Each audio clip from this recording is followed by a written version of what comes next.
ଏବଂ এই ଉପନ୍ୟାସଟି କାହିଁକି ଲେଖିଲି କାରଣ ପ୍ରତ୍ୟେକ ଉପନ୍ୟାସ ଭିତରେ ଗୋଟେ ଲେଖକର କିଛିଟା ଭାବ ପ୍ରବଣତା ରହେ। ସେମାନଙ୍କ ସହିତ ମିଶିଲା ପରେ ମୁଁ ଜାଣିଲି ଯେ ଏମାନେ ଆମରି ଭଳି ମଣିଷ, ଆମେ ଗୋଟିଏ ଦେଶର, ସେମାନେ ଗୋଟେ ଦେଶର।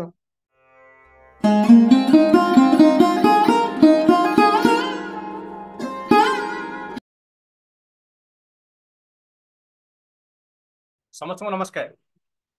ଆମେ ଗାଇବା ଆମ କଳିଙ୍ଗ ଇତିହାସର ଆଜି ସଦ୍ୟତମ ଅଧ୍ୟାୟ ସାଙ୍ଗରେ ମୁଁ ସୁନୀଲ ବିଶ୍ୱାଳ, ଆଜିର ବକ୍ତା ଶ୍ରୀଯୁକ୍ତ ଭୀମ ପୃଷ୍ଟି ମହୋଦୟଙ୍କ ସାଙ୍ଗରେ ଆଉ ଗୋଟିଏ ନୂଆ ଅଧ୍ୟାୟର ନାଁ ହେଉଛି ଲେଖକ ଭୀମ ପୃଷ୍ଟିଙ୍କ ସାହିତ୍ୟର ଇତିହାସ। ଏବଂ ଆଜି ଯୋଉମାନେ ଏଇ ପ୍ରୋଗ୍ରାମକୁ ଦେଖୁଛନ୍ତି ୟୁଟ୍ୟୁବରେ ବା ଯୋଉମାନେ ଆଜି ଆମ ସାଙ୍ଗରେ ଜଏନ୍ କରିଛନ୍ତି, ମୁଁ ସମସ୍ତଙ୍କୁ ଧନ୍ୟବାଦ ତ ନିଶ୍ଚିତ ଭାବରେ ଦେବି। ତା ସହ କହିବି ଆପଣମାନେ ପ୍ରାୟ ସମସ୍ତେ ଜାଣିଥିବେ ଭୀମ ପୃଷ୍ଟିଙ୍କର କୌଣସି ଇଣ୍ଟ୍ରୋଡକ୍ସନର ଆବଶ୍ୟକତା ନାହିଁ କହିଲେ ଚଳେ, କିନ୍ତୁ ଔପଚାରିକତା ଦୃଷ୍ଟିରୁ ମୁଁ ଟିକେ କହିବା ପାଇଁ ଚାହିଁବି ଆପଣମାନଙ୍କୁ।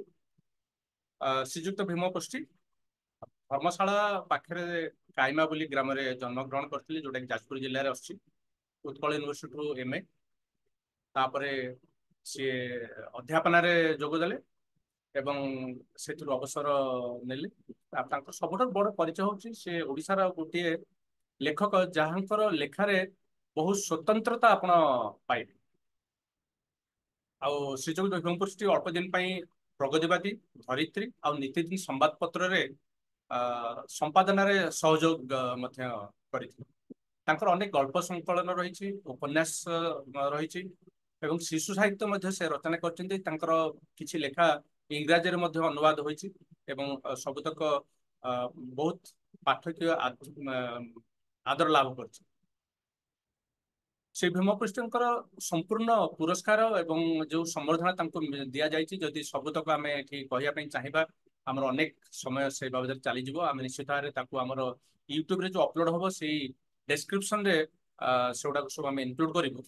କିନ୍ତୁ ମୁଁ ଦୁଇଟି ବିଶେଷ ପୁରସ୍କାର ବିଷୟରେ ଏଠି କହିବା ପାଇଁ ଚାହୁଁଛି। ସେଟା ହେଲା 2008ରେ ସାହିତ୍ୟ ଏକାଡେମୀ ପୁରସ୍କାର ଏବଂ 2023ରେ ସାରଳା ପୁରସ୍କାରରେ ସେ ସମ୍ମାନିତ ହୋଇଛନ୍ତି। ଆଉ ବ୍ୟକ୍ତିଗତ ଭାବରେ ମୁଁ ଶ୍ରୀଯୁକ୍ତ ଭୀମ ପୃଷ୍ଟିଙ୍କର ରଚନା ସବୁକୁ ଯେମିତି ଦେଖେ, ମୁଁ ସେଇଟା ଆରମ୍ଭ କରି ମାନେ ସେଇଠି ଦୁଇ ପଦ କହିବା ପାଇଁ ଚାହିଁବି।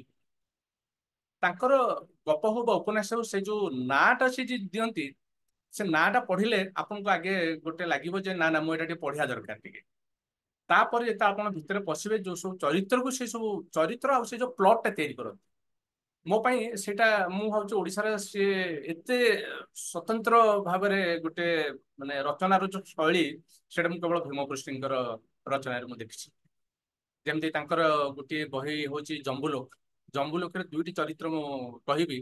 ସେଥିରେ ହୁକିତୋଲାରେ ଜଣେ ହୁକିତୋଲା ଯେତେବେଳେ ବନ୍ଦରଟା କାର୍ଯ୍ୟ କରୁଥିଲା, ସେତେବେଳେ ଜଣେ ଲୋକ ସେଠି ଚାକିରି କରୁଥିବ, ତାର କାମ ଥିବ ସେ ସେଠି କୁଲିଗୁରି କରୁଥିବ ଏବଂ ହୁକିତୋଲା ଯେତେବେଳେ ବନ୍ଦ ହେଇଯିବ, ତା ପୁଅ ଯାଇକି ହୁକିତୋଲାରୁ ଗୋଟେ ଚୋରି କରିବା ପାଇଁ ଯାଇବ, କିଛି ପାଇବନି କାରଣ ଲୋକ ସବୁ ବହି ନେଇଗଲେଣି। ସେ ଗୋଟେ କବାଟଟେ ପାଇବ, ସେ କବାଟରେ ଆଣିକି ତା ବାପା ଘରେ ଆଣିକି ସେ ଲଗେଇଦବ। ତ ସେ ଯୋଉ ବର୍ଣ୍ଣନା ଏତେ ଜୀବନ୍ତ, ଆପଣ ପଢିଲେ ଆପଣ ସେଥିରେ ବାନ୍ଧି ହେଇଯିବେ। ସେମିତି ଆଉ ଗୋଟେ ହଉଛି ସେଇ ଜମ୍ବୁଲୋକରେ ଆଉ ଗୋଟେ କ୍ୟାରେକ୍ଟର ହଉଛି ଗୋଟେ ବତୀଘରର ଜଣେ କର୍ମଚାରୀ। ସେ ବତୀଘର କର୍ମଚାରୀର ଗୋଟେ ବିଶ୍ୱାସ ରହିଛି ଯେ ବତୀଘର ଯୋଉ ଆଲୁଅ ଉପରେ ବୁଲୁଛି, ଯଦି ତାକୁ ଜଣେ ଲୋକ ତା ଆଗରେ ଠିଆ ହବ ମିଛ କହିପାରିବନି। ତେଣୁ ସିଏ ତା ସ୍ତ୍ରୀକି ଥରେ ଉପରକୁ ବୁଲିବା ପାଇଁ ନେଇକି ପଚାରୁଛି ଯେ ମା ଯୋଉ ମରିଗଲା ସତ କହ କିଏ ମାରିଛି। ମୁଁ ଆଉ ବିଶେଷ କହିବିନି, ଆପଣମାନେ ପଢିଲେ ଜାଣିବେ। ସେମିତି ତାଙ୍କୁ ସବୁତକ ଉପନ୍ୟାସ, ମୁହାଣ ବୋଲି ଗୋଟେ ଉପନ୍ୟାସ, ସେଇଟା ପଢିଲେ ଆପଣ ମତେ ଲାଗିବ ମୋର ପରିବାରରୁ ମୋର ଜଣେ ଭାଇ ସେଇ ଯୋଉ ମାଛ କାରବାର ଅନେକ ଦିନ ଧରି ସେ ଚେଷ୍ଟା କରୁଥିଲା ମାଛ କାରବାର କରିବା ପାଇଁ। ମତେ ଲାଗେ ଯେ ସେଇଭଳିଆ ଗୋଟେ କ୍ୟାରେକ୍ଟର ବିଷୟରେ ବର୍ଣ୍ଣନା କରାଯାଇଛି। ସେମିତି ତାଙ୍କର ଆଉ ଗୋଟେ ଉପନ୍ୟାସ ମୁଁ ପଢିଛି ଓମ୍, ପଢିଲେ ତାର ମାନେ ଇଏ ଜାଣିପାରିବେ। ତ ମୁଁ ଆଉ ବେଶୀ ଲମ୍ବା କରିବି ନାହିଁ। ମୁଁ ଅନୁରୋଧ କରିବି ଶ୍ରୀଯୁକ୍ତ ଭୀମ ପୃଷ୍ଟିଙ୍କୁ ସେ ତାଙ୍କର ବକ୍ତବ୍ୟ ଉପସ୍ଥାପନ କରିବେ। ସାର୍ ଆପଣଙ୍କର ବକ୍ତବ୍ୟ ଉପସ୍ଥାପନ କରନ୍ତୁ। ସାର୍ ଆପଣଙ୍କର, ସାର୍ ଗୋଟେ ମିନିଟ୍, ଆପଣଙ୍କର ଅନମ୍ୟୁଟ୍, ସାର୍ ଟିକେ ଅନମ୍ୟୁଟ୍ କରନ୍ତୁ। ହ୍ୟାଲୋ। ହଁ ସାର୍ ଶୁଣିପାରୁଛୁ, କୁହନ୍ତୁ ସାର୍। ସମସ୍ତଙ୍କୁ ନମସ୍କାର, ଜୟ ଜଗନ୍ନାଥ। ଯେ ମୁଁ ଯୋଉ ଉପନ୍ୟାସ ଗୁଡିକ ଲେଖିଛି ସେଇ ଉପନ୍ୟାସ ଗୁଡିକ ସାଧାରଣତଃ ଫିଲ୍ଡ ଷ୍ଟଡି ବା ସେଇ ସ୍ଥାନକୁ ଯାଇକିରି ସେଇ ଅଞ୍ଚଳ ଉପରେ କ୍ଷେତ୍ର ଅଧ୍ୟୟନ କରିକିରି ସେଇ ଉପନ୍ୟାସ ଗୁଡିକ ଲେଖା ହେଇଛି। ଏବଂ ମୁଁ ଚେଷ୍ଟା କରିଛି ଯୋଉ ଉପନ୍ୟାସ ଲେଖିବା ପାଇଁ, ସେଥିରେ ଓଡିଶାର ସେଭଳି ଆଗରୁ ସେଇ ବିଷୟବସ୍ତୁକୁ ନେଇକିରି ବା ସେଇ ସ୍ଥାନକୁ ନେଇକିରି ଉପନ୍ୟାସ ଲେଖା ହେଇନି, ଯାହାକି ସେଇ ବିଷୟ ଉପରେ ମୁଁ ଅବତାରଣା କରିବା। ଏବଂ କ୍ଷେତ୍ର ଘରେ ବସିକିରି ଉପନ୍ୟାସ ଲେଖିବା ତ ଲେଖି ହବ ନିଜର କଳ୍ପନାକୁ ନେଇକିରି, ନିଜର ଅନୁଭୂତିକି ନେଇକିରି, ପଢାପଢିକି ନେଇକିରି। କିନ୍ତୁ କ୍ଷେତ୍ର ଅନୁଧ୍ୟାନ କରିକିରି ସେଇ ଅଞ୍ଚଳକୁ ବାରମ୍ବାର ଯାଇକିରି ବର୍ଷ ବର୍ଷ ଯାଇକିରି ଉପନ୍ୟାସ ଲେଖିଲେ କଣ ହବ ଯେ ଆପଣ ସେଇ ଅଞ୍ଚଳର ଐତିହ୍ୟ, ତାର ଇତିହାସ, ତାର ସଂସ୍କୃତି, ତାର ପରମ୍ପରା, ତାର ଭୂଗୋଳ, ତାର ଷ୍ଟାଟିଷ୍ଟିକ, ତାର ରାଜନୀତି, ତାର ସାଂସ୍କୃତିକ ଜୀବନ ଉପରେ ଆପଣ ଅନୁଭବ କରିପାରିବେ ଏବଂ ତାକୁ ଉପନ୍ୟାସରେ ଲେଖିପାରିବେ। କୁହାଯାଏ ଯେ ଯଦି ଯୋଉ ଲେଖକ ଯାହାର ଭଲ ଭାବରେ ଅନୁଭବ ନଥାଏ, ଯେ ଭଲ ଭାବରେ ଦେଖି ପାରି ନଥାଏ କି ଶୁଣି ପାରି ନଥାଏ, ସେ ଜଣେ ସଚା ଲେଖକ ନୁହେଁ। ଯେ ସେଇଥିପାଇଁ ଯେ ଏବଂ ପାଠକ ମାନେ ମଧ୍ୟ ସଦାବେଳେ ଲେଖକ ମାନଙ୍କୁ ଅନୁସରଣ କରୁଥାନ୍ତି। ପାଠକ ମାନେ ସଦାବେଳେ ଚାହାନ୍ତି ଯେ ଲେଖକ କଣ ନୂଆ ଲେଖୁଛି, କୋଉ ନୂଆ ବିଷୟବସ୍ତୁକୁ ଲେଖୁଛି, କୋଉ ନୂଆ ଜଗତ ଭିତରକୁ ଯାଉଛି, କୋଉ ଚରିତ୍ର ନୂଆ ଚରିତ୍ରକୁ ଲେଖୁଛି, କୋଉ କାହାଣୀ ସେ ନୂଆ ଲେଖୁଛି। ପାଠକ ମାନେ ମଧ୍ୟ କୌତୁହଳ ଥାଏ। ଶହ ଶହ ଷ୍ଟେରିଓ ଟାଇପ କାହାଣୀ ପଢିକିରି ପାଠକଟିଏ ବୋର ହେଇଥାଏ। ଯେତେବେଳେ କ୍ଷେତ୍ର ଅନୁଧ୍ୟାନ ମୂଳକ କାହାଣୀ ହଉ ବା ଉପନ୍ୟାସ ହଉ ସେ ପଢେ, ତା ପାଇଁ ଗୋଟେ ନୂଆ ଜଗତ ଆବିଷ୍କାର ହୁଏ। ତେଣୁ ପାଠକ ପାଇଁ ତ ଆମେ ଲେଖୁଛେ। ଏବଂ କ୍ଷେତ୍ର ଅନୁଧ୍ୟାନ ଉପନ୍ୟାସରେ ଯୋଉ ଗୁଡିକ ଥାଏ, ଯୋଉ ଜିନିଷ ଗୁଡିକ ରହିଥାଏ, ସେଥିରେ କାହାଣୀ ତ ମୁଖ୍ୟ ଥାଏ, କିନ୍ତୁ ସେଥିରେ କଳ୍ପନା ସହିତ ମଧ୍ୟ ଇତିହାସ ଆଉ ବାସ୍ତବତା ଦିଟା ଆସେ। ଯେ ଆମେ ସଦାବେଳେ ଆମ ସାହିତ୍ୟଟାକୁ କେବେ ଫାଷ୍ଟ ଫୁଡ ବା ବର୍ତ୍ତମାନ ପଢିକିରି ଆମେ ବର୍ତ୍ତମାନ ଖୁସି ହେଇଯିବୁ, ଏମିତି ମୁଁ ବିଶ୍ୱାସ କରେ ନାହିଁ। ଯେମିତି କଳିଙ୍ଗ ହିଷ୍ଟ୍ରି ଆମର ସାହିତ୍ୟରୁ ଗୋଟେ ଐତିହାସିକ ତଥ୍ୟ ପାଇବା ପାଇଁ ଚାହୁଁଛି, ତେଣୁ ସେଇଭଳି ଭାବରେ ମଧ୍ୟ ଆମ ଯୋଉ କାହାଣୀ ହଉ, ଆମ ଉପନ୍ୟାସକୁ ହଉ, ଆକୁ ପଢିଲେ ଇତିହାସର ଯୋଉ ଘଟଣା ଗୁଡିକ ତା ଭିତରେ ରହିଯାଏ, ତାକୁ ମଧ୍ୟ ଯୋଉ ପରବର୍ତ୍ତୀ ଜେନେରେସନ 50 ବର୍ଷ ପରେ, 100 ବର୍ଷ ପରେ ଆମ ମାଟି, ଆମ ସଂସ୍କୃତି ଉପରେ, ଆମ ଇତିହାସ ଉପରେ ସେ ଜାଣିପାରିବ। ତେଣୁ କେବଳ ଯେ କାହାଣୀର ତଥ୍ୟ, କଳ୍ପନାର ତଥ୍ୟ ପ୍ରକାଶ କରିବ ଉପନ୍ୟାସ, ତାହା ନୁହେଁ। ସେଥିରେ ମଧ୍ୟ ସିଏ ଇତିହାସ, ଭୂଗୋଳ, ଦର୍ଶନ, ରାଜନୀତି, ପରମ୍ପରା, ସଂସ୍କୃତି ସବୁ ଛାଡିବ। ତେଣୁ ଏଇ ଯୋଉ ଇତିହାସକୁ ଆମେ ଯେତେବେଳେ କଳ୍ପନାରେ ରୂପ ଦେଇଥାଉ, କିନ୍ତୁ କିଛି ବର୍ଷ ପରେ କଳ୍ପନା ଟା କୁଆଡେ ଲିଭିଯାଏ, କିନ୍ତୁ ଇତିହାସ ଆଉ ବାସ୍ତବ ଜନଜୀବନ ଆମ ଉପନ୍ୟାସ ଭିତରକୁ ଆସେ ଏବଂ ତାକୁ ସେ ସମ୍ପର୍କରେ ଆମର ପାଠକ ମାନେ ହଉ, ଆମର କମିଂ ଜେନେରେସନ ହଉ, ଏମାନେ ସବୁ ଜାଣିପାରନ୍ତି। ତେଣୁ ଗପ ଉପନ୍ୟାସ ବହୁତ ଦିନ ଧରିକିରି ଯେ ଗୋଟେ ଜନ ସମାଜରେ କିଛି ପ୍ରଭାବ ବିସ୍ତାର କରିବା ପାଇଁ ଉପନ୍ୟାସରେ ଆମର ଇତିହାସକୁ ପରୋକ୍ଷ ଭାବରେ ଆସେ। କିନ୍ତୁ ଗୋଟେ ଜଣେ ଔପନ୍ୟାସିକ ସେ କେବେ ଗୋଟେ କାହାଣୀ ଧରିକିରି ଯାଇଥାଏ, ସେ ତ ଗୋଟେ ଇତିହାସ ଲେଖିବ ନାହିଁ। ତା ପାଇଁ ଐତିହାସିକ ଉପନ୍ୟାସ ଅଛି ଏବଂ ଐତିହାସିକ ଉପନ୍ୟାସ ମଧ୍ୟ ଓଡିଶାରେ ବହୁତ କମ ଲେଖା ହେଇଛି, କିନ୍ତୁ କମ ଲେଖା ହେଇଛି ଗୋଟେ ଘଟଣାବଳୀକି ଧରିକିରି ବା ଗୋଟେ କ୍ୟାରେକ୍ଟରକୁ ଧରିକିରି। କିନ୍ତୁ ଗୋଟେ ଆଞ୍ଚଳିକ ଇତିହାସକୁ ତିଆରି କରିବା ପାଇଁ କ୍ଷେତ୍ର ଅନୁଧ୍ୟାନ ବା ଫିଲ୍ଡ ଷ୍ଟଡି ନଭେଲର ଉପଯୋଗିତା ରହିଛି। ମୁଁ ସାଧାରଣତଃ 8-9 ଖଣ୍ଡ ଉପନ୍ୟାସ ଲେଖିଛି। ତା ଭିତରେ ମୁଁ ଦେଖୁଥିଲି ଯେ ସବୁଥିରେ ତ ତମେ ଦେଇପାରିବନି ଉପନ୍ୟାସରେ ଐତିହାସିକ ତଥ୍ୟ। ଯୋଉଠି କାହାଣୀର ଆବଶ୍ୟକତା ପଡିବ, ସେଇଠି ଉପନ୍ୟାସରେ ଐତିହାସିକ ତଥ୍ୟ ଆସିବ ଏବଂ ତା ଭିତରେ ରହିବ। ଆଜିର ଟପିକଟା ହଉଛି ମୋର ଉପନ୍ୟାସରେ ଯୋଉ ଐତିହାସିକ ତଥ୍ୟ ଗୁଡିକ କଣ ଅଛି, ଏବଂ ତାହା ମଧ୍ୟ ସ୍ପଣ୍ଟାନିୟସ ଭାବରେ ଆସିଛି ଯୋଉଠି ଆବଶ୍ୟକ ପଡିଛି।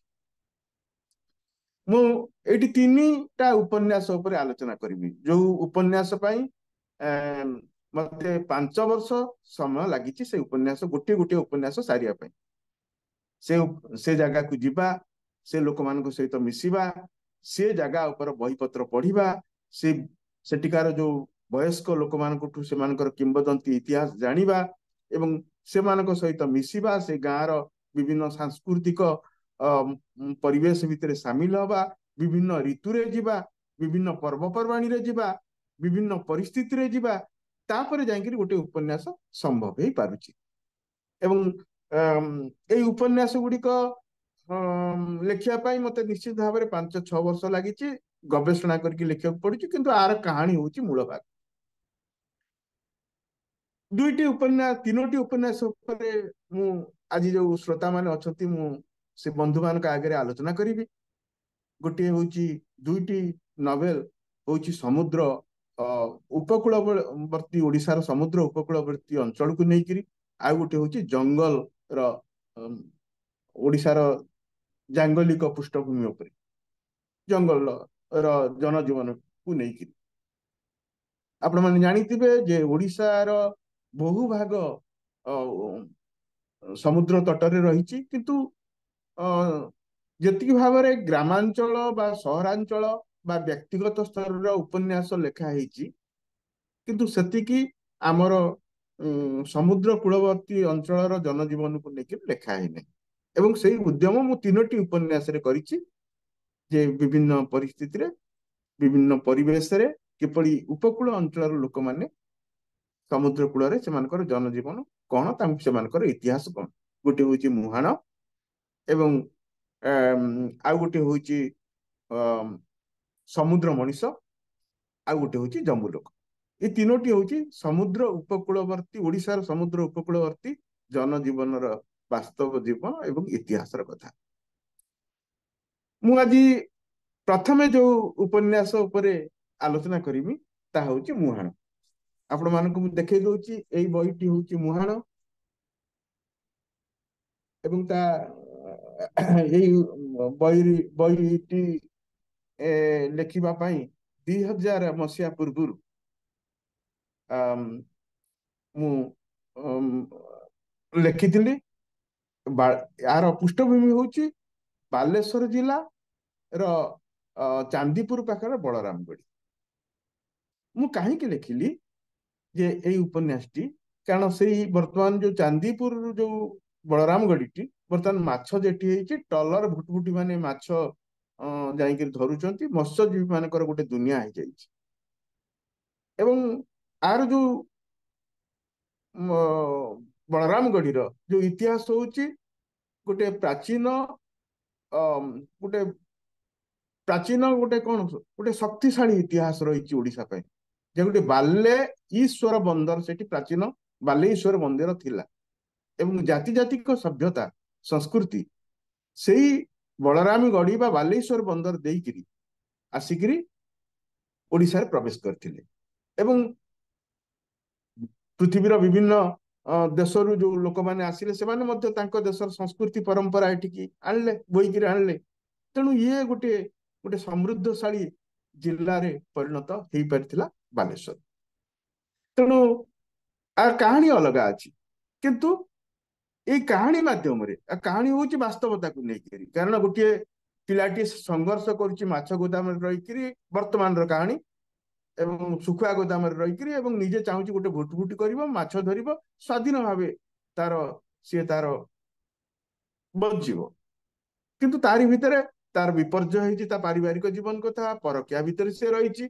एवं से चरित्रटी को मु तैयारी करिछि जे वास्तवता वर्तमान रु अतीत को बारंबार फेरुथिबो, ता दुख बेले सुख बेले से बारंबार फेरुथिबो। एवं ताकू आमे इंग्लिश रे कहबा से गोटे मेंटल टाइम ट्रैवल। गूगल ले आपण माने सर्च करिवे मेंटल टाइम ट्रैवल, ये जो कैरेक्टर ऊपर बहुत फिक्शन कम लिखा है ओडिशा रे, जमा लिखा ही नहीं जे कि वर्तमान रही चरित्रटी सी अतीत को फेरी जाउची पुणी वर्तमान को फेरी आसुची। तेणु जेतेबेले से अतीत को फेरी जाउची सेतेबेले इतिहास से सब स्थान मानक से रही। ये मुझे आपण मानकू कहूची जे किपरि भाबरे जे बंगोपसागर एवं बुढ़ा बड़ंग नदी कूल जो बलरामगढ़ी अच्छी ता किपरि तार इतिहास कौन है एवं किपरि सेठी परिवर्तन धारा बहिला। जे गोटे क्षीण धारा होइकरी मेघासन पहाड़रू आसिकरी जेतेबेले समुद्र रे मिसिला बलरामगढ़ी रे बुढ़ा बड़ंग एवं गोटे खरा दिन है बेलू सुखी जाए पुणी वर्षा दिन बेलू पुणी नई होकर मिसे धीरे धीरे सुनाब्या है मुहाण तैयारी है सेठी जंगल बढ़िला सन्तसंतिया जगह बढ़िला पशु पक्षी माने मध्य रहिले एवं सेई बंगोपसागर रे जो मुहाण आबू ये तैयारी है माने जल भाग तैयारी है सेठी महिषी हरिण बाघ एमाने मध्य चिता बाघ एमान सब रहिले तापरे गड़जातर जो भूमिज माने आसिकी से अंचल रे पहुंचिले से माने जंगल रु जंगल जात द्रव्य संग्रह कले माछ धरिले एवं चाषी हेले विशेषकर मयूरभंज एवं केउझर अंचल भूमिज माने आसिकी सेठी प्रथम आदिवासी हेले सेई मुहाण अंचल से बालेश्वर बंदर हेने तापर जेतेबेले दक्षिणर जो अंचल जो ब्राह्मण माने जाकु कहउतला कमा से माने बोईतरे आसिले कारण से माने विभिन्न तांकर अंचलर जो जिनिस गुड़िक अन्य अंचल रे देइकिरी सही अंचलर जिनिस नवा पई से माने चाहुतिले से माने आसिकिरी सेठी रहिले जानिले जे एटा गोटे ए जगहटा हूँ भविष्य में बहुत उन्नति कर तेणु से जो आदिवासी मानक से माने काम लगेले से कहले ओढ़ एवं से गोती खटेले द्वारा अनेक किसी काम कले जमी को हड़प कले से जो कमा माने तेणु धीरे धीरे मुहाण पाखरे कमा मानकर जीवन यात्रा आरंभ है कारण से माने चालाक आ बहुत कौशली तापरे जे जे से जो मद्रासी बेपारी माने पुणी आसिले कारण से बालेश्वर रे जो माकलपुर रे गोटे हल्का साहाना वस्त्र तैयारी होता जो वस्त्रटा को आपण गोटे बाउंश नली भितर नहीं पारि से माने ताकू से गुड़िक नेले नेकरी ता बदल रे से माने हलदी लवंग तेजपत्र गुआ नड़िया सब बेपार कले धीरे धीरे जमती से बालेश्वर भितर को प्रवेश करने दाक्षिणात्यर बेपारी माने एटिकी आसिले 1600 शताब्दी बेलू जे सुवर्णरेखा से 30 किलोमीटर दूर एवं बंगोपसागर मुहाण रे ओडिशार प्रथम प्राचीन बंदर तैयारी है पिपिली बंदर 1600 शताब्दी बेलू एवं प्रथम करी पर्तुगीज माने आसिकी से पिपिली बंदर रे रही से माने बेपार वाणिज्य कले तापरे 1700 शताब्दी बेलू जे एई जो बालेश्वर बंदर मध्य प्रतिष्ठा लाभ कला एवं से बाहरिया लोक माने आसिकी ता भीतर को आसिले 1686 मसीह जे मुगल माने आसिले तापरे ब्रिटिश ईस्ट इंडिया कंपनी आसिला 1719 मसीह आगु एटी पर्तुगीज माने आसतिले हलांड माने आसतिले डेनमार्क लोक माने आसतिले फरासी माने मध्य एटी आसीतिले सब से व्यापार वाणिज्य करिया पे एवं आपण माने बालेश्वर गले मध्य देखिबे से माने एटी कोठी प्रस्तुत करथिले जेमती फरासी माने करथिले फरासी डिंगा पर्तुगीज माने करथिले फिरिंगी पाटणा एवं हलांडर लोक माने करथिले ओल्दाज साई डेनमार्क लोक माने होची डानामार डिंगी एमान सब प्रतिष्ठा करथिले एवं सबुठु बड़ा कथा होची जेतले 1947 मसीह स्वाधीनता पाइला भारत वर्ष किंतु फरासी माने एथरु गले नहीं फरासी अनेक वर्ष धरिक फरासी डिंगारे फरासी माने मध्य रहिले स्वाधीनता परवर्ती अवस्था एबे भी आपण जदि बालेश्वर जिबे फरासी डिंगा अच्छी एवं सेमानक गोटे प्राचीन कुआ अच्छी एवं गोटे स्कूल आगु थिला एवं किछि किरासिनी लाइट रो स्ट्रीट लाइट सब थिला ता वर्तमान नाही किंतु सेही कुआटी आपण देखि परिबे एवं फरासी डिंगा जो थिला से समय कौन हला जे से माने से जगटारे बहुत କଣ ନିଶା ଦ୍ରବ୍ୟ ସବୁ ବିକ୍ରି ବଟା ହଉଥିଲା ଏବଂ ସିପ୍ଲିସ୍ ବୋଲି ଗୋଟେ ଯୌନ ରୋଗ ସେ ଅଞ୍ଚଳରେ ବ୍ୟାପୁଥିଲା। ତେଣୁ ଫରାସିଟିଙ୍ଗାଟା ଗୋଟେ ଗୋଟେ ବଦନାମ ଅଞ୍ଚଳ ମଧ୍ୟ ରହିଥିଲା।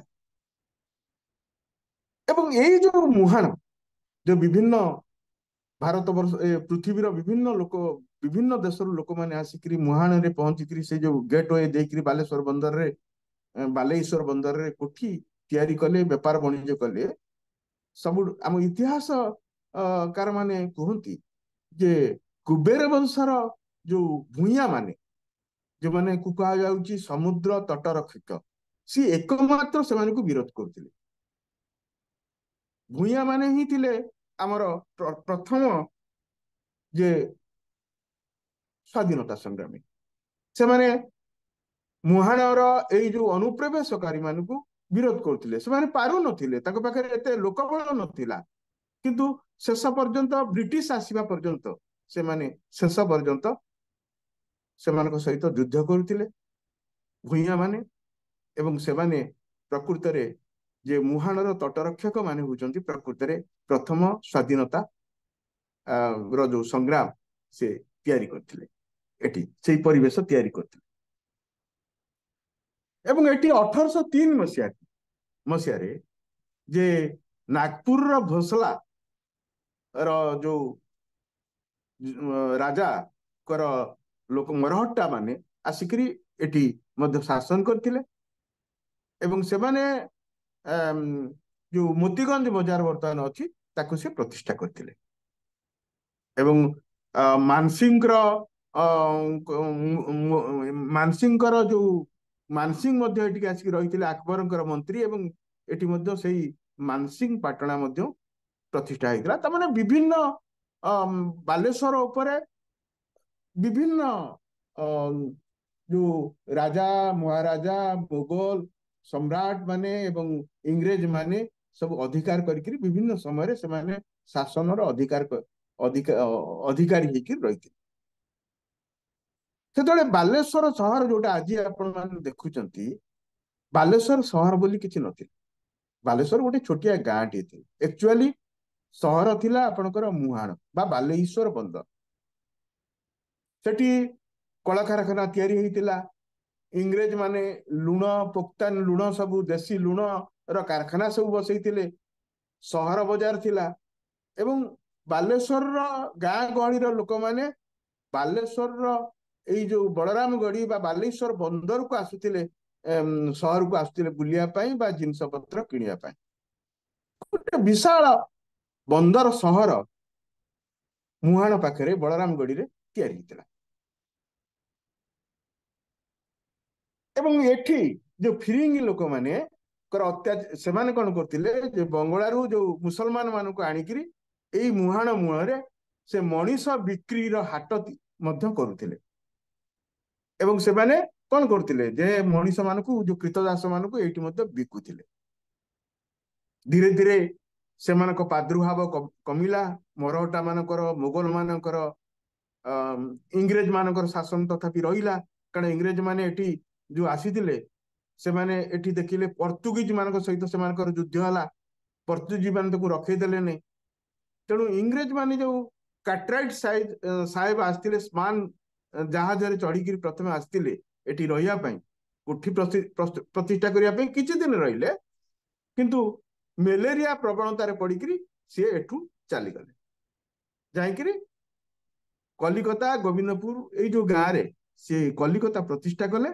ଏବଂ ସିଏ ସେଠି କଲିକତା ଆଜିର କଲିକତା ତିଆରି ହେଇଗଲା। କିନ୍ତୁ ସେମାନେ ଯଦି ଏଠି ରହିଥାନ୍ତେ, ତାହେଲେ ଅନୁମାନ କରନ୍ତୁ ବାଲେଶ୍ୱର, ଭଦ୍ରକ, ଯାଜପୁର, କେନ୍ଦ୍ରାପଡା, ଜଗତସିଂହପୁର, ସେ ପାଖରେ ଆପଣଙ୍କର ମୟୂରଭଞ୍ଜ, କେଉଁଝର, ଇଏ ସବୁ ହେଇଥାନ୍ତା ଆଜିର କଲିକତା ଭଳି ହେଇପାରିଥାନ୍ତା। କିନ୍ତୁ ଏଇ ସବୁ ଯୋଉ ପରିବେଶର ପରିସ୍ଥିତି ବା ରାଜନୈତିକ ଯୋଉ ପୁଟଚକ୍ର ଭିତରେ ସେମାନେ ରହିଲେ ନାହିଁ। ଏବଂ ଓଡିଶା ମଧ୍ୟ ଆଉ କଲିକତା ହେଇପାରିଲା ନାହିଁ। ଇଏ ଗୋଟେ ହଉଛି ଆରି ଭିତରେ ଗୋଟେ ହଉଛି ବାସ୍ତବତା। ଏବଂ ଏଇ ଯୋଉ ମୁହାଣ ଜାଗାରେ ଯୋଉଟାକୁ ଆପଣ କହୁଛନ୍ତି ଆଜିର ବଳରାମଗଡି, ସେଇ ମୁହାଣ ଜାଗାରେ ଯେ ବୋଇତ ତିଆରି ହଉଥିଲା, ତାକୁ କୁହାହଉଥିଲା ଗୁରାପ। ଆମର ଯୋଉ ବୋଇତ ବାଣିଜ୍ୟ ର ଯୋଉ ଇତିହାସ ଅଛି ସେଗୁଡିକ ସବୁ ତିଆରି ହଉଥିଲା ସେଠି।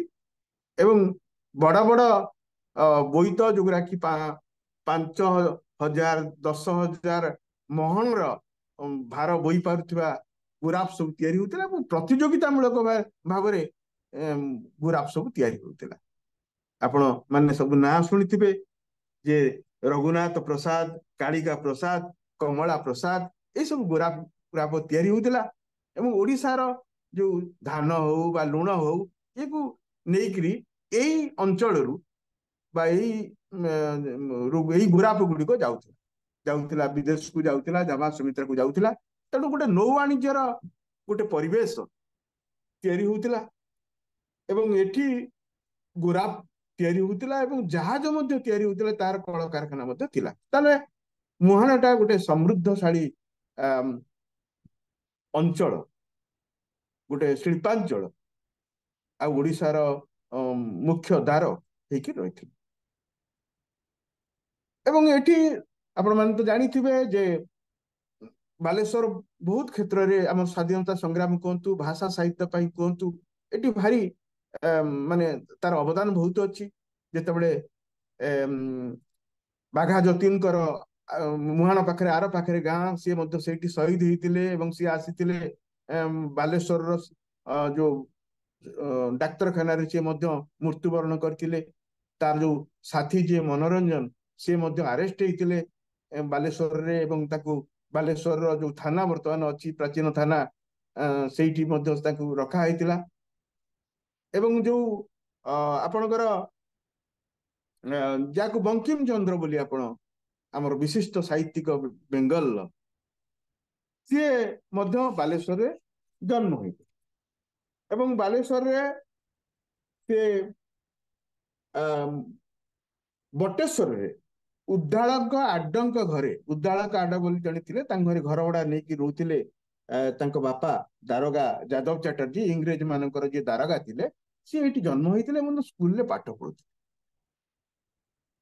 ଏବଂ ଫକୀରମୋହନ ସେନାପତି ମଧ୍ୟ ତାଙ୍କର ଜୀବନ ସେଇ ଅଝାଲ ତିଆରି ବା ସେଇ ମୁହାଣକୁ ଯାଇକିରି ଅଝାଲ ସିଲେଇ କରିବାର ଯୋଉ ଇତିହାସ ଆପଣ ମାନେ ଜାଣିଛନ୍ତି, ସେ ବିଭିନ୍ନ ଗୁରାପରେ ମଧ୍ୟ ଫକୀରମୋହନ ସେନାପତି ପ୍ରାଥମିକ ଭାବରେ କାର୍ଯ୍ୟ କରିଛନ୍ତି। ତେଣୁ ମୁହାଣର ଏଇ ଯୋଉ ଐତିହାସିକ ଦିଗନ୍ତଟା ବହୁତ ବିଶାଳ।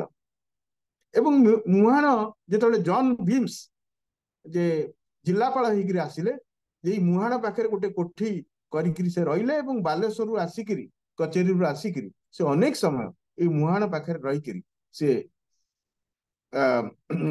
ଯୋଉ ଦୀନକୁଷ୍ଟଙ୍କ ରସକଲ୍ଲୋଳକୁ ମଧ୍ୟ ସେ ଅନୁବାଦ କଲେ ଜଣେ ଗୋଟେ ସାହିତ୍ୟିକ ଜୀବନ ଏଇ ମୁହାଣ ପାଖରେ ବିତଉଥିଲେ।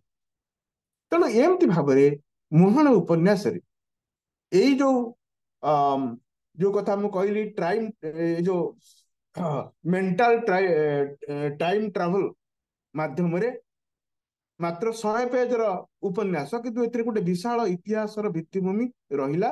ବାଲେଶ୍ୱରର ସୃଷ୍ଟି, ମୁହାଣର ସୃଷ୍ଟି ଆଉ ତାର ବିଭିନ୍ନ ବୈଦେଶିକ ଲୋକମାନଙ୍କର ଆଗମନ ଏବଂ ତାରି ଭିତରେ ଆମର ସେଟା ଗୋଟେ ମହା ପୁରାଣ, ଯେମିତି ତାରି ଭିତରେ ଗୋଟେ ବାଲେଶ୍ୱର ଗୋଟେ ମହାପୁରାଣ, ସେଇ କଥା ଆରି ଭିତରେ ଉଲ୍ଲେଖ ରହିଲା। କିନ୍ତୁ ଏଇ ସବୁ ଐତିହାସିକ ତଥ୍ୟ ସହ ଏଥିରେ ମଧ୍ୟ ଗୋଟେ ସୁନ୍ଦର କାହାଣୀ ଅଛି, ବର୍ତ୍ତମାନ ବାସ୍ତବତାର କଥା ରହିଛି। ଯେତେବେଳେ ଆମର ଜାତୀୟ ରାଜପଥ ତିଆରି ହେଇଗଲା, ଯେତେବେଳେ ରେଳପଥ ଆରମ୍ଭ ହେଇଗଲା, ସେତେବେଳେ ଧୀରେ ଧୀରେ ବନ୍ଦର ମଧ୍ୟ ବନ୍ଦ ହେଇଗଲା। ଭାରତ ସ୍ୱାଧୀନତା ପରେ ବନ୍ଦର ବନ୍ଦ ହେଇଗଲା। ବନ୍ଦର ବନ୍ଦ ହେଇଗଲା ପରେ ବାଲେଶ୍ୱରର ସହର ବଢିଲା ଏବଂ ବର୍ତ୍ତମାନ ସିଏ ଯୋଉ ଏଇ ଐତିହାସିକ ମୁହାଣ ପାଖର ବନ୍ଦରଟି ଗୋଟେ ମାଟି ହେଇକି ରହିଛନ୍ତି, ମତ୍ସ୍ୟଜୀବୀ ମାନେ ରହିଛନ୍ତି ଏବଂ ସମୁଦ୍ରଜାତ ମତ୍ସ୍ୟର କାରବାରର ଗୋଟେ ପୀଠସ୍ଥଳୀ ହେଇକିରି ବା ପେଣ୍ଠସ୍ଥଳୀ ହେଇକି ରହିଛି। ଆର ବଳରାମଗଡିର ଏଇ ଯୋଉ ମାଛ ଜେଟି ଯେ ଭିତରେ ଯୋଉ ବିଶାଳ ଇତିହାସର ଯୋଉ ଭୂଖଣ୍ଡ, ମୁଁ ତାକୁ ଏଇ ଉପନ୍ୟାସରେ ପାଇ।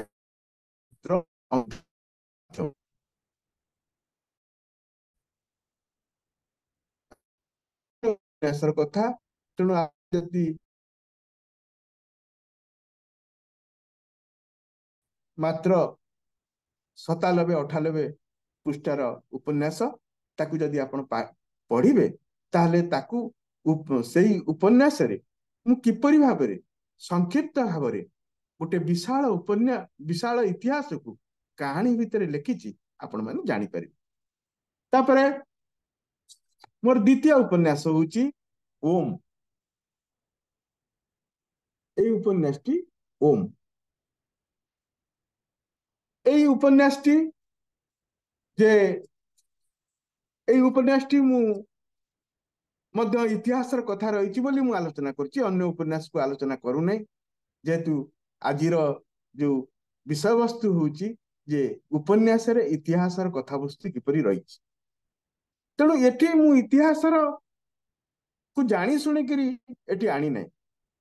ଏଠି ଗୋଟେ ଚରିତ୍ରକୁ ମୁଁ ଖୋଜିବା ପାଇଁ, ଚରିତ୍ରର ଅସ୍ତିତ୍ୱଟାକୁ ଖୋଜିବା ପାଇଁ ମୁଁ ଯାଇକିରି ଇତିହାସର ଯୋଉ ବୋଧ ତା ଭିତରେ ରହିଛି, ଇତିହାସର ଯୋଉ ପଦଚିହ୍ନ ରହିଛି, ସେଇ କଥା ଗୁଡିକ ମୁଁ ଉଲ୍ଲେଖ କରିବି।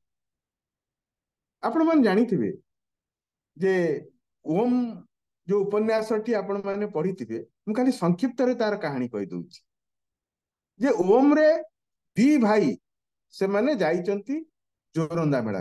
ଜୋରନ୍ଦା ମେଳା ଦେଖିବେ।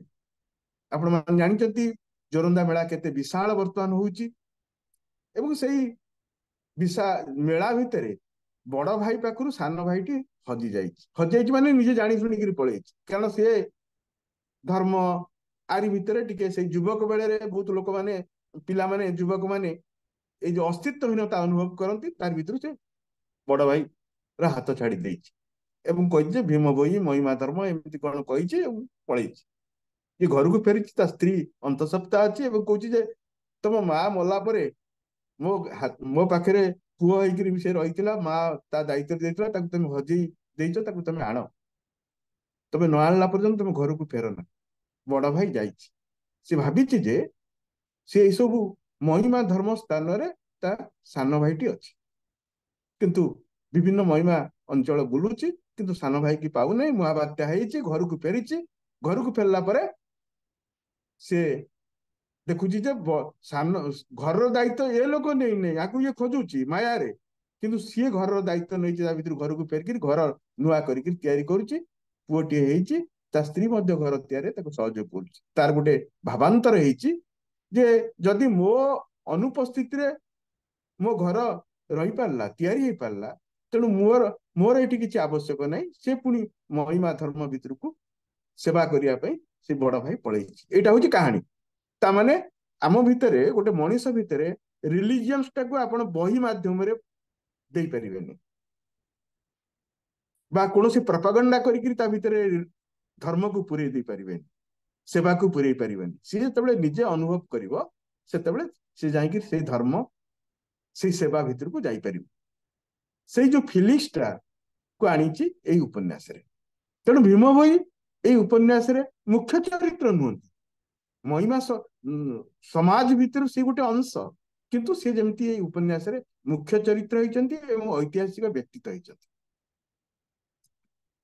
ଯେତେବେଳେ ମୁଁ ଜୋରନ୍ଦା ମେଳାକୁ ଏଇ ଉପନ୍ୟାସ ଲେଖିବା ପାଇଁ ମଧ୍ୟ ମତେ 4 ବର୍ଷ ଲାଗିଛି।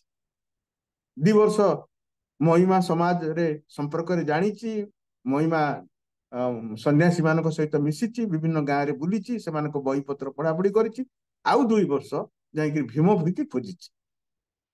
ଏବଂ ଏଇ ଯୋଉ ମହିମା ସମାଜ ର ଯେତେବେଳେ ମୁଁ ଗଲି ଜୋରନ୍ଦାରେ, ସେତେବେଳେ ମୁଁ ଦେଖିଲି ଯେ ମହିମା ସମାଜ ଗୋଟେ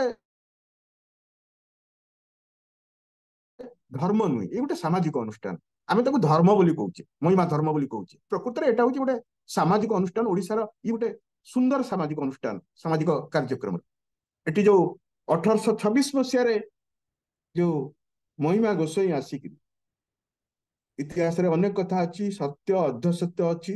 କୁହାଯାଉଛି ଯେ ପଶ୍ଚିମାଞ୍ଚଳରୁ ସେ ଆସିଥିଲେ, କିଏ କହୁଛନ୍ତି ଯେ କପିଳାସରେ ଜନ୍ମ ଲାଭ କରିଥିଲେ। ସତ୍ୟନିଷ୍ଠ ବ୍ରହ୍ମଜ୍ଞାନ, ଭକ୍ତିପୂତ ସେବା ଆଙ୍କର ଆଦର୍ଶ ଥିଲା। ଏବଂ ମୂର୍ତ୍ତି ପୂଜାର ସେ ବିରୋଧ କରୁଥିଲେ। ସେ ଯୋଉ ଅଣାକାର ବ୍ରହ୍ମ, ଅନାମାକାର, ଆଙ୍କର ସେ ପୂଜକ ଥିଲେ, ଆଙ୍କର ସେ ଉପାସକ ଥିଲେ। ଏବଂ ଲୋକ ସେବା ହଉଛି ସେଇ ମହିମା ଗୋସ୍ୱାମୀଙ୍କର ବଡ କାମ ଥିଲା। ତେଣୁ ସେ ଜଣେ ଚାରଣ ସନ୍ନ୍ୟାସୀ ଥିଲେ। ସେତେବେଳେ ବିଭିନ୍ନ ମଠ ବାଡି ସବୁ ତିଆରି ହେଇନଥିଲା। ସେ ବିଭିନ୍ନ ଅଞ୍ଚଳ ବୁଲୁଥିଲେ ଏବଂ ତାଙ୍କର କାମ ଥିଲା ଯେ ଲୋକମାନେ କେମିତି ଶୃଙ୍ଖଳିତ ଜୀବନ ବିତେଇବେ, ମଣିଷକୁ କେମିତି ଭଲ ପାଇବେ, କୃଷି ଉପରେ କେମିତି ଗୁରୁତ୍ୱ ଦେବେ, ଗୋ ସେବା କେମିତି କରିବେ। ଗୋଟିଏ ଗାଁରେ ଗୋଟିଏ ରାତି ରହୁଥିଲେ, ଦ୍ୱିତୀୟ ରାତି ସେ ରହୁନଥିଲେ, ଆଉ ଗାଁକୁ ଚାଲୁଥିଲେ। ଗୋଟେ ପରିବର୍ଜକ ଜୀବନ ବିତଉଥିଲେ ମହିମା ଗୋସ୍ୱାମୀ। ଏବଂ ତାପରେ ତାଙ୍କର ଯୋଉ ମାନେ ବଢିଲେ, ତାଙ୍କର ଅନୁଗାମୀ ମାନେ ବଢିଲେ ଏବଂ ଯୋଉ ଦୁଇଟି ଦଳ ତିଆରି ହେଲେ ମହିମା ଗୋସ୍ୱାମୀଙ୍କ ଭିତରେ। ଜଣେ ହଉଛନ୍ତି ପ୍ରାଚୀନ ପନ୍ଥୀ, ଆଉ ଜଣେ ହଉଛନ୍ତି ବର୍ତ୍ତମାନ ପନ୍ଥୀ, ଟିକେ ବୈଜ୍ଞାନିକ। ପ୍ରାଚୀନ ପନ୍ଥୀ ମାନେ ପିନ୍ଧୁଥିଲେ, ଏବେ ବି ପିନ୍ଧୁଛନ୍ତି ଯେ ବକଳଧାରୀ। ଏମାନେ ସବୁ ହଉଛନ୍ତି କୌପୁନୀଧାରୀ।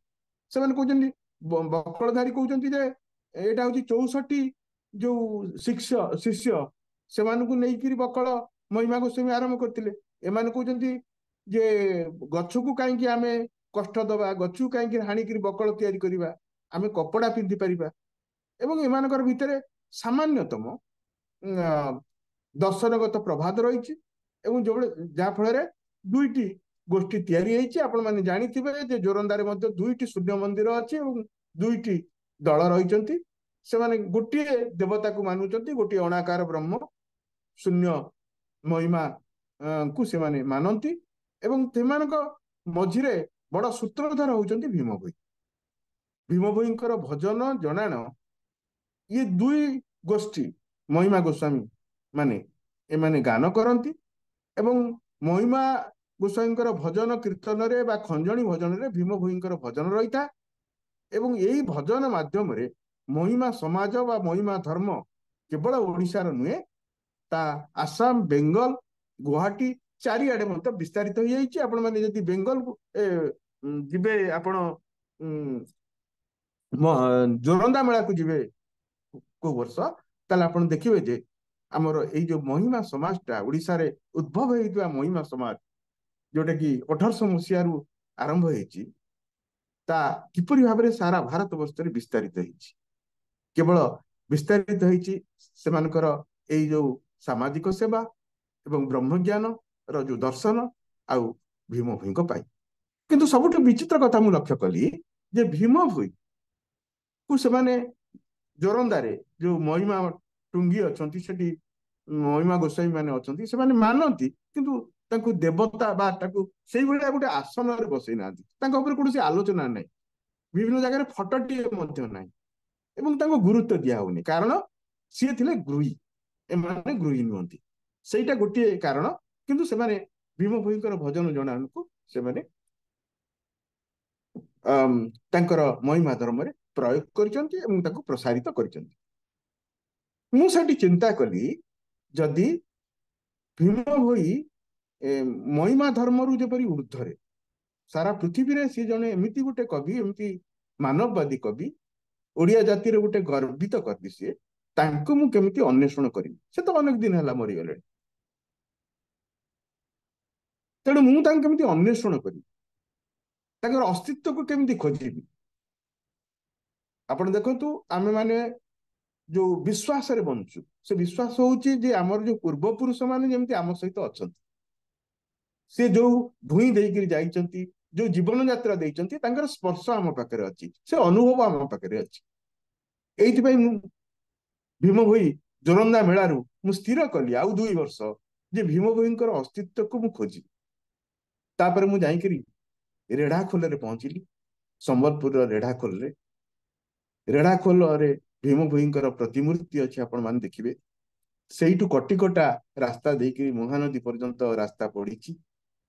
ଏବଂ ଭୀମ ଭୋଇଙ୍କର ଯୋଉ ଜନ୍ମ ଜାଗା ମଧୁପୁର, ସେଠୁ ଯାଇକିରି ମୁଁ ପହଞ୍ଚିଲି ସେଇ ଗାଁରେ।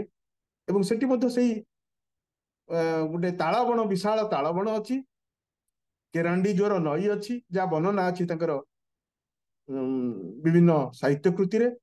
ଏବଂ ଭୋଇ ଘରେ ସେ ଯୋଉ ରହିଥିଲେ, ମୁଁ ଏଠି ସେଇ ବିବାଦ ଭିତରକୁ ଯାଉନାହିଁ, ବା ମୁଁ ନିଶ୍ଚିନ୍ତ ନୁହେଁ ସେ ତାକୁ କିଏ ସେଇ ତାଳ ବଣ ଭିତରେ ପକେଇ ଦେଇଥିଲେ, ବା ସେ ପ୍ରକୃତରେ ସେ ଭୋଇ ଘରର ସନ୍ତାନ। ମୁଁ ଆ ଭିତରେ ବହୁତ ଆଲୋଚନା ହେଇଛି, କିନ୍ତୁ ସିଏ ସେଇ ଯୋଉଠି ଜନ୍ମ ଜାଗାରେ ମୁଁ ପହଞ୍ଚିଲି, ମୋ ଭିତରେ ଗୋଟେ ନୂତନ ଶିହରଣ ଆସିଲା। ମୁଁ କହିଲି ଯୋଉ ଭୋଇ ପରିବାରରେ ସେ ଥିଲେ, ସେଇ ପରିବାରରେ ମୁଁ ଯାଇକି ରହିବି। ସେଠି ମଧ୍ୟ 2 ଦିନ ଭୀମ ଭୋଇଙ୍କର ଯୋଉ ଘରେ ରହିଥିଲେ, ସେଇ ଘରେ ମଧ୍ୟ ମୁଁ ରହିଲି, କେବଳ ତାଙ୍କୁ ଅନୁଭବ କରିବା ପାଇଁ। ଏବଂ ତାଙ୍କ ଉପରେ ଯାହା ମୁଁ ପଢାପଢି କଲି, ଯେ ଭୀମ ଭୋଇ, ସେ ଆର୍ତ୍ତବଲ୍ଲଭ ମହାନ୍ତି ସେ କହୁଛନ୍ତି ଭୀମ ଭୋଇ 1855 ମସିହାରେ ଜନ୍ମ ହୋଇଛନ୍ତି, ମୃତ୍ୟୁ ହେଇଛି 1895ରେ। ପଣ୍ଡିତ ବିନାୟକ ମିଶ୍ର କହୁଛନ୍ତି ସିଏ ହେଇଛନ୍ତି 1860ରେ ଜନ୍ମ ହେଇଛନ୍ତି, ମୃତ୍ୟୁ ହେଇଛନ୍ତି ତାଙ୍କର 1895। ଏବଂ ମହିମା ଧର୍ମର ବିଭିନ୍ନ ଗ୍ରନ୍ଥ ପଢିକିରି ଜାଣିଲି 1847ରୁ 50ରେ ତାଙ୍କର ଜନ୍ମ ଏବଂ 95ରେ ତାଙ୍କର ମୃତ୍ୟୁ। ତାମାନେ ସମସ୍ତେ କହୁଛନ୍ତି ଯେ ଭୀମ ଭୋଇ ଜନ୍ମ ହେଇଛନ୍ତି ସେଇ 50ରୁ 55 କୁ 60 ବର୍ଷ ଭିତରେ, ଏବଂ ସମସ୍ତେ କହୁଛନ୍ତି ତାଙ୍କର ବିୟୋଗ ହେଇଛି 1895ରେ। ତାହେଲେ ଯଦି ତାଙ୍କର ବୟସକୁ ଆମେ ହିସାବ କରିବା ଭୀମ ଭୋଇଙ୍କୁ, ତାହେଲେ 45 ବର୍ଷ ସେ ଜୀବନ ଅତିବାହିତ କରିଛନ୍ତି, ମାତ୍ର 45 ବର୍ଷ। ତେଣୁ ମୋର ଯୋଉ ଭୀମ ଭୋଇଙ୍କର ଯୋଉ ଅସ୍ତିତ୍ୱକୁ ଖୋଜିବା ପାଇଁ ମୋର ଯୋଉ ଯାତ୍ରା ଥିଲା, ମୁଁ ଯୋଉ ଭୀମ ଭୋଇଙ୍କର ଘରେ ଯାଇକିରି ପହଞ୍ଚିଲି, ତାପରେ ମୁଁ ଯାଇକିରି ପହଞ୍ଚିଲି ଯେ ଭୀମ ଭୋଇ ଯୋଉ ଙ୍କର ବାଲ୍ୟ କାଳରେ ସିଏ ଯାଇକିରି ଯୋଉ ରହିଥିଲେ, ଯେ କାଙ୍କଡପଡା, ସେ ଅଞ୍ଚଳରେ କାଙ୍କଡପଡା, ମୁଁ ଯାଇକିରି 8-9 କିଲୋମିଟର ରାସ୍ତାରୁ ଜଙ୍ଗଲରେ ଚାଲିକିରି କାଙ୍କଡପଡାରେ ପହଞ୍ଚିଲି ଏବଂ ଚୈତନ୍ୟ ପ୍ରଧାନଙ୍କ ଘରେ ପହଞ୍ଚିଲି। ଏବଂ ସେଠି ଗୋଟେ ଭଙ୍ଗା ଢିଙ୍କିଶାଳ ଦେଖିଲି ଏବଂ ଭାଗବତ ଟୁଙ୍ଗି ମଧ୍ୟ ଦେଖିଲି। ଏବଂ ସେଇଠି ମଧ୍ୟ ଭୀମ ଭୋଇ ସେଇଠି ରହିଥିଲେ, ଭାଗବତ ଶୁଣୁଥିଲେ ଏବଂ ଢିଙ୍କି କୁଟୁଥିଲେ, ଗାଈ ଚରଉଥିଲେ, ଚୈତନ୍ୟ ପ୍ରଧାନ। ତାପରେ ମୁଁ ଆସିଲି କନ୍ଦରା ଗାଁ, ଯୋଉଠି ରହିଥିଲେ ଭୀମ ଭୋଇ କୃଷ୍ଣ ଗୌତିଆ ଘରେ। ସେଇ ଯୋଉ କୂପରେ ସେ ପଢିଥିଲେ, ତାକୁ ମହିମା ଗୋସାଇଁ ଯୋଉ ପରିଭ୍ରମଣ କରୁଥିଲେ ତାକୁ ଉଦ୍ଧାର କରୁଥିଲେ, ଯୋଉ କିମ୍ବଦନ୍ତୀ ଅଛି, ସେ କୂଅ ମଧ୍ୟ ଏ ଯାବତ ରହିଛି, ତାକୁ ଐତିହ୍ୟ ସ୍ଥାନ ସେ କୂଅକୁ କରାହେଇଛି। ସେଇ କନ୍ଦରା ଗାଁରେ ମୁଁ 15 ଦିନ ରହିଲି, କେବଳ ଭୀମ ଭୋଇ ସେଠି ରହିଥିଲେ ବୋଲି। ଏବଂ ସେଇ ଯୋଉ ଗୌତିଆ ଘର ଅଛନ୍ତି କନ୍ଦରା ଗାଁରେ, କୃଷ୍ଣ ଗୌତିଆ, ତାଙ୍କ ଘରେ ମଧ୍ୟ ମୁଁ 2-4 ଦିନ ରହିଲି। ସେଠି ଗୋଟେ 95 ବର୍ଷର ବୁଢୀ ଥିଲା, ଗୌତିଆଣୀ। ଏବଂ ତାଙ୍କଠୁ ମୁଁ ତଥ୍ୟ ସଂଗ୍ରହ କଲି, ସେ ଯେତେବେଳେ ନୂଆ ବୋହୂ ହେଇକିରି ଆସିଥିଲେ, ସିଏ ଶୁଣିଥିଲେ ଯେ ତାଙ୍କ ଜେଜେ ଶ୍ୱଶୁରଙ୍କ ସମୟର ଭୀମ ଭୋଇ ତାଙ୍କ ଘରେ ଥିଲେ। ଏବଂ ସେଠି ମଧ୍ୟ ଭଙ୍ଗା ଘର ଦେଖିଲି, ସେଟା ଗୋଟେ ଘର, ତାଙ୍କର ପ୍ରାଚୀନ ଘର, ସେଇଠି ଭୀମ ଭୋଇ ରହିଥିଲେ। ଏବଂ ଯୋଉ ଜ୍ୱର, ଭୀମ ଭୋଇ ଯୋଉ କଷ୍ଟ ସହିଥିଲେ ସେଠି, ସେଗୁଡାକୁ ମୁଁ ଅନୁଭବ କଲି। ସେଇ ଜ୍ୱରରେ ମାଛ ଧରୁଥିଲେ, ସେଇ ଜ୍ୱର ପାଖରେ ସେ ଗାଈ ଚରଉଥିଲେ, ସେ ସବୁ ଜାଗା ମୁଁ ବୁଲିଲି। ଯୋଉ କଥା ଗୁଡ଼ିକ ମୁଁ ଶୁଣିଥିଲି ତାଙ୍କ ସମ୍ପର୍କରେ, ସେଇ ଗୁଡିକ ମୁଁ ଅନୁଭବ କଲି କନ୍ଦରା ଗାଁରେ। ତେଣୁ ଯେତେବେଳେ 1861 ମସିହାରେ ଆଲୋଚକ ମାନେ କହୁଛନ୍ତି, ଯେତେବେଳେ ମହିମା ଗୋସ୍ୱାମୀ ତାଙ୍କୁ ଉଦ୍ଧାର କଲେ, ତାଙ୍କୁ ଦୀକ୍ଷିତ କଲେ, ଏବଂ ଭୀମ ଭୋଇ ଜଣେ ଆଶୁ କବି ଥିଲେ, ଆପଣ ମାନେ ଜାଣିଥିବେ। ଏବଂ ଭୀମ ଭୋଇ ଯେତେବେଳେ ଗାଈ ମାନଙ୍କୁ ଗୀତରେ ମଧ୍ୟ ଚରଉଥିଲେ, ଗୀତ ଗାଇକି ଚରଉଥିଲେ, ଏବଂ ସେଇ ଆଶୁ କବିତା ସେଗୁଡିକ ଗାଉଥିଲେ, ସେ ରସର କେଲି ଡାଲ ଖାଇ ଗୀତ ଗୁଡିକ ସେ ମନରୁ ଫାନ୍ଦିକିରି ଗାଉଥିଲେ। ଏବଂ ଯେତେବେଳେ ମହିମା ଗୋସ୍ୱାମୀଙ୍କର ସଂସ୍ପର୍ଶରେ ଆସିଲେ, ସିଏ କଣ କଲେ ଯେ ତାହା କବିତା ସବୁ ଲେଖିଲେ, ଏବଂ ସେ ଯୋଉ କଷ୍ଟ ପାଉଛନ୍ତି ସେ ଜୀବନରେ, ତାକୁ ନେଇକରି କବିତା ଲେଖିଲେ। ଏବଂ ଜାତି ପ୍ରଥା ବିରୁଦ୍ଧରେ ଲେଖିଲେ, ଜାତି ବୋଲି କିଛି ନାହିଁ, ଠାକୁର ବୋଲି କେହି ନାହାନ୍ତି, ଏସବୁ ଜିନିଷ ଯେତେବେଳେ ଲେଖିଲେ, ବହୁତ ଅତ୍ୟାଚାରିତ ହେଲେ ଗୌତିଆ ମାନଙ୍କ ଦ୍ଵାରା ଏବଂ ରେଢାଖୋଳ ରାଜା ତାକୁ ଚାରିକାଠିଆ କରିକି ବାନ୍ଧିକି ପକେଇଲେ ଏବଂ ଯେ ଖ୍ରୀଷ୍ଟିଆନ ଯୋଉ କମ୍ୟୁନିଟି ସେତେବେଳେ ବଢିଥାନ୍ତି ସେମାନେ ମଧ୍ୟ ତାଙ୍କ ଧର୍ମ ପ୍ରଚାର କରୁଥାନ୍ତି। ଅନ୍ୟମାନେ ଭାବିଲେ ଭୀମ ଭୋଇ ମଧ୍ୟ ଖ୍ରୀଷ୍ଟିଆନ ଧର୍ମରେ ଦୀକ୍ଷିତ। ତେଣୁ ମାଡ଼ ଗାଳି ଗୁଡାଏ ଖାଇଲେ ସେ ସବୁ ଅଞ୍ଚଳରେ ଏବଂ ଦିନେ ସେ ସମୁଦ୍ର ଏ ଯୋଉ ମହାନଦୀକୁ ପାରେଇକି ଆର ପାଖକୁ ବୌଦ୍ଧକୁ ଗଲେ ଏ ଅଞ୍ଚଳ ଛାଡିଦେଲେ ରେଢାଖୋଲ ଛାଡିଦେଲେ ଯେ କହିଲେ ମହାନଦୀ କି ଜଳକୁ ମୁଁ ଛୁଇଁକିରି କହୁଛି ଯେ ମୁଁ ଆଉ ଦିନେ ହରିବି ଯୋଉ ଅତ୍ୟାଚାର ହେଲା ଆର ଫଳ ଏମାନେ ଭୋଗିବେ ମୁଁ ଦିନେ ହରିବି ବ୍ରାହ୍ମଣୀ ଜାତି ଏକଥା ମଧ୍ୟ ସେ କ୍ରୋଧରେ କହିଲେ। ଯେତେବେଳେ ନଈ ପାର ହେଇଗଲେ ଭୀମ ଭୋଇଙ୍କ ଜୀବନରେ ଗୋଟେ ଦିଶା ଆସିଲା। ଡେଙ୍ଗା ଚଉଡା ଲୋକ ବରଗଡା ମାଳି ପିନ୍ଧୁଛନ୍ତି ଏବଂ ଅହରହ ଗୀତ ଗାଉଛନ୍ତି ସିଏ ଏବଂ ଯେ ସେଠି ବୌଦ୍ଧ ସେ ପାଖରେ ଯେ ଯେ ବିନିକା ଗୁଲୁଣ୍ଡା ଶଙ୍କରା ଭୁର୍ସାବାଲି ଏଠି ଯୋଉ ଗାଁ ମାନଙ୍କରେ ସେ ଯାଇ ରହିଲେ ଲୋକମାନେ ସେଠି ମଧ୍ୟ ତାଙ୍କର ଶିଷ୍ୟ ମାନେ ଆସିକି ରହିଲେ। ସେ ସବୁ ଗାଁ ଭିତରକୁ ମୁଁ ଗଲି। ତାପରେ ସେ ପହଞ୍ଚିଲେ ଖଲିଆପାଳି। ଖଲିଆପାଳିରେ ଯେତେବେଳେ ପହଞ୍ଚିଲେ ସେତେବେଳେ ସେ କଣ ହେଲା ଯେ ସେଠିକାର ଜମିଦାର ତାଙ୍କର ମହାତ୍ମରେ ଶୁଣିଥିଲା ଏବଂ ତାଙ୍କୁ କହିଲା ଯେ ଯେତେ ଆଖି ପାଉଛି ତମେ ସେଠି ରୁହ। ସେମାନେ ରହିଲେ ଏବଂ ତାଙ୍କ ପାଖରେ ସିଏ ମଧ୍ୟ ସେଇ ଅଞ୍ଚଳରେ ସିଏ ମଧ୍ୟ ମଠ ପ୍ରତିଷ୍ଠା କଲେ। ଏବେ ବି ଖଲିଆପାଳି ମଠ ରହିଛି ଏବଂ ତାଙ୍କର କାବ୍ୟ କବିତା ପଢିକିରି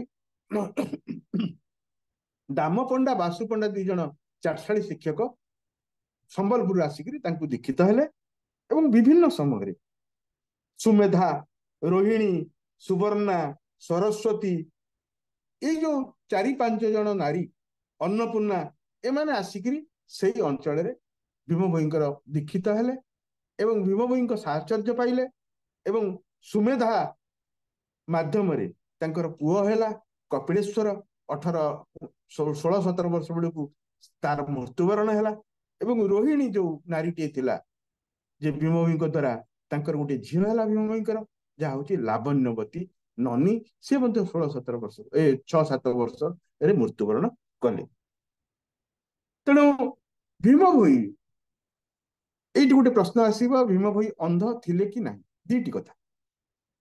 କେତେ ଜଣ କୁହନ୍ତି ସେ ଜନ୍ମରୁ ଅନ୍ଧ ଥିଲେ ଆଉ କେତେ ଜଣ କୁହନ୍ତି ସେ ଅନ୍ଧ ନଥିଲେ କିନ୍ତୁ ଜନ୍ମର କିଛି ଦିନ ପରେ ଅନ୍ଧ ହେଲେ। ତେଣୁ ଏଠି ସ୍ମୃତି ଚିନ୍ତାମଣିରେ ସେ କହୁଛନ୍ତି ଯେ ଖଲିଆପାଲିରେ ଯେତେବେଳେ ସେ ରହିଲେ ସେ ଏକାଥରକେ 4ଟି ପଦ ଧଣୁଥିଲେ। 4 ଜଣ ବସୁଥିଲେ ତାଙ୍କ ପାଖରେ ହରିପଣ୍ଡା ବାସୁ ପଣ୍ଡା ଅନ୍ୟ 2 ଜଣ ଆକୁ ପଦେ କହିବେ ତାକୁ ପଦେ କହିବେ ତାକୁ ପଦେ କହିବେ ତାକୁ ପଦେ କହିବେ ପୁଣି ମୂଳରୁ ଆକୁ ପଦେ କହିବେ ତାକୁ ପଦେ କହିବେ ତାକୁ ପଦେ କହିବେ ତାକୁ ପଦେ କହିବେ ଏକାଥରକେ ସେ 4ଟି କବିତା ଭଜନ ଶ୍ରୁତ ଲିଖନ ମାଧ୍ୟମରେ ତିଆରି କରୁଥିଲେ ଏବଂ ସେ କହିଥିଲେ ସେ ଶ୍ରୁତି ଚିନ୍ତାମଣିରେ ମଧ୍ୟ କହିଛନ୍ତି ଏକା ରାଗେ ବାନ୍ଧିଲି ମୁଁ 2 ଯୋଡ଼ା ଗୀତ ଭଣେ ଭୀମ ଭୋଇ ଅର୍ଖିତ ଗୁରୁ ମୋ ସାମରଥ। ତେଣୁ ଏଇଥିରୁ ଜଣାପଡେ ଯେ ସିଏ ନିଜେ ଲେଖୁନଥିଲେ ଅନ୍ୟମାନେ ଲେଖୁଥିଲେ। ତାପରେ ସ୍ମୃତି ଚିନ୍ତାମଣିରେ ଆଉ ଗୋଟେ କଥା ଅଛି ଭଣିଲେ ଭୀମ କନ୍ଧ ମୁଁ ପାପି ଜନ୍ମ ଅନ୍ଧ। ତେଣୁ ଏଇ ଯୋଉ ନିଜେ ଯୋଉ ସ୍ୱୀକାର କରୁଛନ୍ତି ଏଇଥିରୁ ଜଣା ପଡୁଛି ଯେ ଭୀମ ଭୋଇ ଅନ୍ଧ ଥିଲେ। ସାଧାରଣତଃ ଆମେ ସାହିତ୍ୟରୁ ପ୍ରାଚୀନ ସାହିତ୍ୟରୁ ଇତିହାସର ସତ୍ୟ କଥାକୁ ଆମେ ଉଦ୍ଘାଟନ କରିପାରିବା। ଭୀମ ଭୋଇଙ୍କ ସ୍ମୃତି ଚିନ୍ତାମଣି ପଢିଲେ ଆମର ଦ୍ୱନ୍ଦ୍ୱ ରହିବ ନାହିଁ ଯେ ସେ ଜଣେ ଅନ୍ଧ ଥିଲେ କି ନାହିଁ। ନିଶ୍ଚିନ୍ତ ଭାବରେ ସେ ଅନ୍ଧ ଥିଲେ ବୋଲି ତାଙ୍କର ଏଇ ଯୋଉ କାବ୍ୟ କବିତା ଗୁଡ଼ିକ କୁହେ। ଆଉ ଗୋଟେ ଇତିହାସର ଆଉ ଗୋଟେ ଅର୍ଦ୍ଧ ସତ୍ୟ କଥା ଅଛି ତା ହଉଛି ଯେ କୁହାଯାଏ ଯେ ଭୀମ ଭୋଇ ଜଗନ୍ନାଥ ମନ୍ଦିରରେ ଆକ୍ରମଣ କରିଥିଲେ। ଭୀମ ଭୋଇ ଅଣାକାର ବ୍ରହ୍ମ ତାରି ଭିତରେ ପାଇଁ ପ୍ରତିଷ୍ଠା କରିବା ପାଇଁ ଚାହିଁଥିଲେ। ଏଥିରେ ନଗେନ୍ଦ୍ରନାଥ ବସୁ କହିଥିଲେ ଯେ ଦିବ୍ୟସିଂହଙ୍କର 29 ଏକରେ 30 ଖଣ୍ଡ ଗାଁର ଲୋକକୁ ଧରିକିରି ଭୀମ ଭୋଇ ଯାଇକିରି ନିଜେ ପୁରୀକି ଆସିଥିଲେ ଏବଂ ପୁରୀରେ ଜଗନ୍ନାଥ ମନ୍ଦିରରେ ପ୍ରବେଶ କରିବା ପାଇଁ ଚାହିଁଲେ ଏବଂ ରାଜା ତାକୁ ବିରୋଧ କଲେ ଏବଂ ଇଂରେଜ ଅଫିସର ମାନଙ୍କ ଇଂରେଜର ସୈନ୍ୟ ମାନଙ୍କୁ ଧରିକିରି ତାକୁ ପ୍ରତିହତ କଲେ ଏବଂ ଭୀମ ଭୋଇ ସେଠି ପଛଘୁଞ୍ଚା ଦେଇଥିଲେ। ହରେକୃଷ୍ଣ ମହତାବ ତାଙ୍କ ଓଡିଆ ସାହିତ୍ୟରେ ଇତିହାସରେ ଲେଖିଲେ ଯେ ଜଗନ୍ନାଥକୁ ଦେଖିବା ପାଇଁ ତାଙ୍କ ବୁଦ୍ଧ ଅବତାରକୁ ସେ ବିଶ୍ୱାସ କରୁଥିଲେ। ତେଣୁ ସେଠି ଯାଇକିରି ଭୀମ ଭୋଇ ଯାଇକିରି ସେଠି ଜଗନ୍ନାଥକୁ ଥରେ ଦର୍ଶନ କରିଥିଲେ। ଆଉ କେତେ ଜଣ କହନ୍ତି 1884ରେ 3 ଜଣ ସ୍ତ୍ରୀ ଲୋକ 12 ଜଣ କୁମ୍ଭାପାଟିଆ ଇଏ ସହିତ ପୁରୀ ମନ୍ଦିରରେ ଯାଇକିରି ପହଞ୍ଚିଥିଲେ, କିନ୍ତୁ ତାଙ୍କୁ ପଣ୍ଡା ପ୍ରତିହାରୀ ମାନେ ତାଙ୍କୁ ବିରୋଧ କରିକିରି ତାଙ୍କୁ ଫେରେଇ ଦେଇଥିଲେ। ଆପଣ ମାନେ ଅନୁମାନ କରନ୍ତୁ ଭୀମ ଭୋଇ ଯେମିତି ଭାବରେ ଅନ୍ଧ ସରଳ ଜଣେ କବି, ସେ କିପରି ଭାବରେ ଆକ୍ରମଣ କରିବ ଅସ୍ତ୍ରଶସ୍ତ୍ର ଧରିକିରି ଯିବ। ଇତିହାସରେ ଏମିତି ଗୁଡାଏ ଅସତ୍ୟ କଥା ମଧ୍ୟ ଲେଖା ହେଇଛି। କିନ୍ତୁ କୌଣସି ଆମର ଯୋଉ ଆପଣ ପଢିବେ ଯେ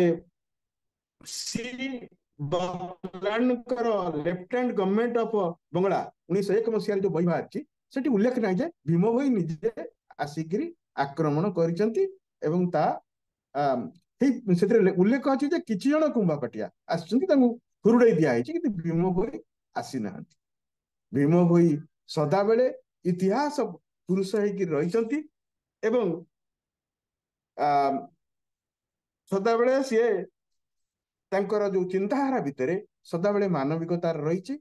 ତେଣୁ ଏକ ଖଣ୍ଡ ହାଡ଼ ବୁନ୍ଦାଏ ରୁଧିର ଫୁଟେ ମାଉଁସ ଜାଣଇ, ତେଣୁ କରି ସିନା ପ୍ରାଣୀଙ୍କ ଆରତ ପ୍ରାଣୀଙ୍କ ବିକଳ ସହି ନପାରଇ ମୁଁ। ତେଣୁ ଭୀମ ଭୋଇଙ୍କର ଜୀବନ ଆଉ ଇତିହାସ ର ଯୋଉ ସଂକ୍ଷିପ୍ତ ଧାରାଟି ଏଇ ଉପନ୍ୟାସ ଭିତରେ ରହିଛି। ସମୟ ବହୁତ କମ, ତେଣୁ ମୁଁ ମୋର ଶେଷ ଉପନ୍ୟାସ ଯୋଉଟା ଜମ୍ବୁଲୋକ ତାରି ଉପରେ ଆଲୋଚନା କରିବି, ଅଳ୍ପରେ ଆଲୋଚନା କରିବି। ଜମ୍ବୁଲୋକ ଉପନ୍ୟାସ ଯୋଉ ଉପନ୍ୟାସଟି ହଉଛି ଯୁଦ୍ଧୋତ୍ତର ଆଞ୍ଚଳିକ ଉପନ୍ୟାସର ଇତିହାସ। ଆପଣ ମାନେ କହିବେ ଯୁଦ୍ଧ ପରବର୍ତ୍ତୀ ଗୋଟେ ଅଞ୍ଚଳ ତିଆରି ହଉଛି, ତାର ଇତିହାସ ହଉଛି ଜମ୍ବୁଲୋକ ଉପନ୍ୟାସ।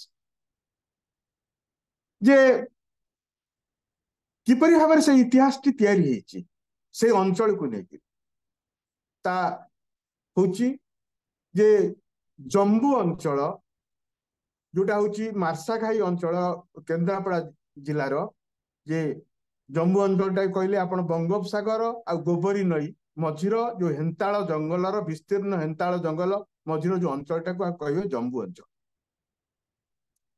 ସେଇ ଅଞ୍ଚଳଟାକୁ ନଈ ମଧ୍ୟ ନଈ ଘାଟ ସବୁ ରହିଛି ବିଭିନ୍ନ ଅଞ୍ଚଳରେ। ତେଣୁ ଏଇଟା ଆଗେ କୁହାହଉଥିଲା କାଉଡିଆ ଦ୍ୱୀପ। ଆକୁ କୁଜଙ୍ଗ ରାଜାଙ୍କ ଅଧୀନରେ ଏଇଟା ଗୋଟେ ରହିଥିଲା ଏବଂ ଗୋଟେ ଶିକାର ସ୍ଥଳୀ ଥିଲା। ଏଠି ଜନମାନବ କେହି ନଥିଲେ। ସେଇ ଅଞ୍ଚଳରେ ଗୋଟେ ଅଞ୍ଚଳ ସମୁଦ୍ର କୂଳରେ ମହାନଦୀ ମୁହାଣକୁ କୁହାହଉଥିଲା ଗୋଟେ ଫଲ୍ସ ପଏଣ୍ଟ। ସେଇ ଫଲ୍ସ ପଏଣ୍ଟରେ ମାନ୍ଦ୍ରାଜ ଆଡରୁ ଯୋଉ ସମୁଦ୍ରର ଯୋଉ ବୋଇତ ଗୁଡିକ ଆସୁଥିଲା ବା ଜାହାଜ ଗୁଡିକ ଆସୁଥିଲା, ସେଇ ଗୋଟେ ବାଲି ଚଢାରେ ତା ଭୁସି ହେଇଯାଉଥିଲା ଏବଂ ଭାଙ୍ଗି ରୁଜି ଯାଉଥିଲା ଫଲ୍ସ ପଏଣ୍ଟରେ, ସେଇ ଅଞ୍ଚଳରେ ମହାନଦୀ ମୁହାଣ ପାଖରେ ସେଇ ଅଞ୍ଚଳରେ। ଏବଂ ଅନେକ ଜାହାଜ ଦୁର୍ଘଟଣା ଘଟିଲା। ତେଣୁ କଲିକତାର ଚିଫ୍ ଇଞ୍ଜିନିୟର ରିଚାର୍ଡ ଲାୟନ୍ସ ସେ ସର୍ଭେ କଲେ ଏବଂ 1836 ଲାଇଟ ହାଉସ ପ୍ରତିଷ୍ଠା କରାଯିବ ବୋଲି ସେଠି ଚିନ୍ତା କରାଗଲା। ଏବଂ କେନ୍ଦ୍ରାପଡା ମାର୍ଶାଘାଇ ଯୋଉ କେନାଲଟିଏ ଥିଲା କଟକ ପର୍ଯ୍ୟନ୍ତ ଲାଗିଥିଲା, ସେଥିରେ ପଥର ସବୁ ଅଣା ହେଲା ଏବଂ 1836 ସେଠି ଲାଇଟ ହାଉସ ହେଲା। 1838 ସେଇ ଅଞ୍ଚଳରେ ଯୋଉ ପ୍ରଥମ ଓଡିଶାରେ ଲାଇଟ ହାଉସ ହେଲା, 1838 ବତି ଜଳିଲା। ତାକୁ ଜଳେଇଲେ ଇଞ୍ଜିନିୟର ଏଚ ରାଉଲ ସାର୍। 10 ଫୁଟ ଗୋଲେଇ 150 ଫୁଟ ଉଞ୍ଚା ସେଇ ଲାଇଟ ହାଉସ ଟି ତିଆରି ହେଲା।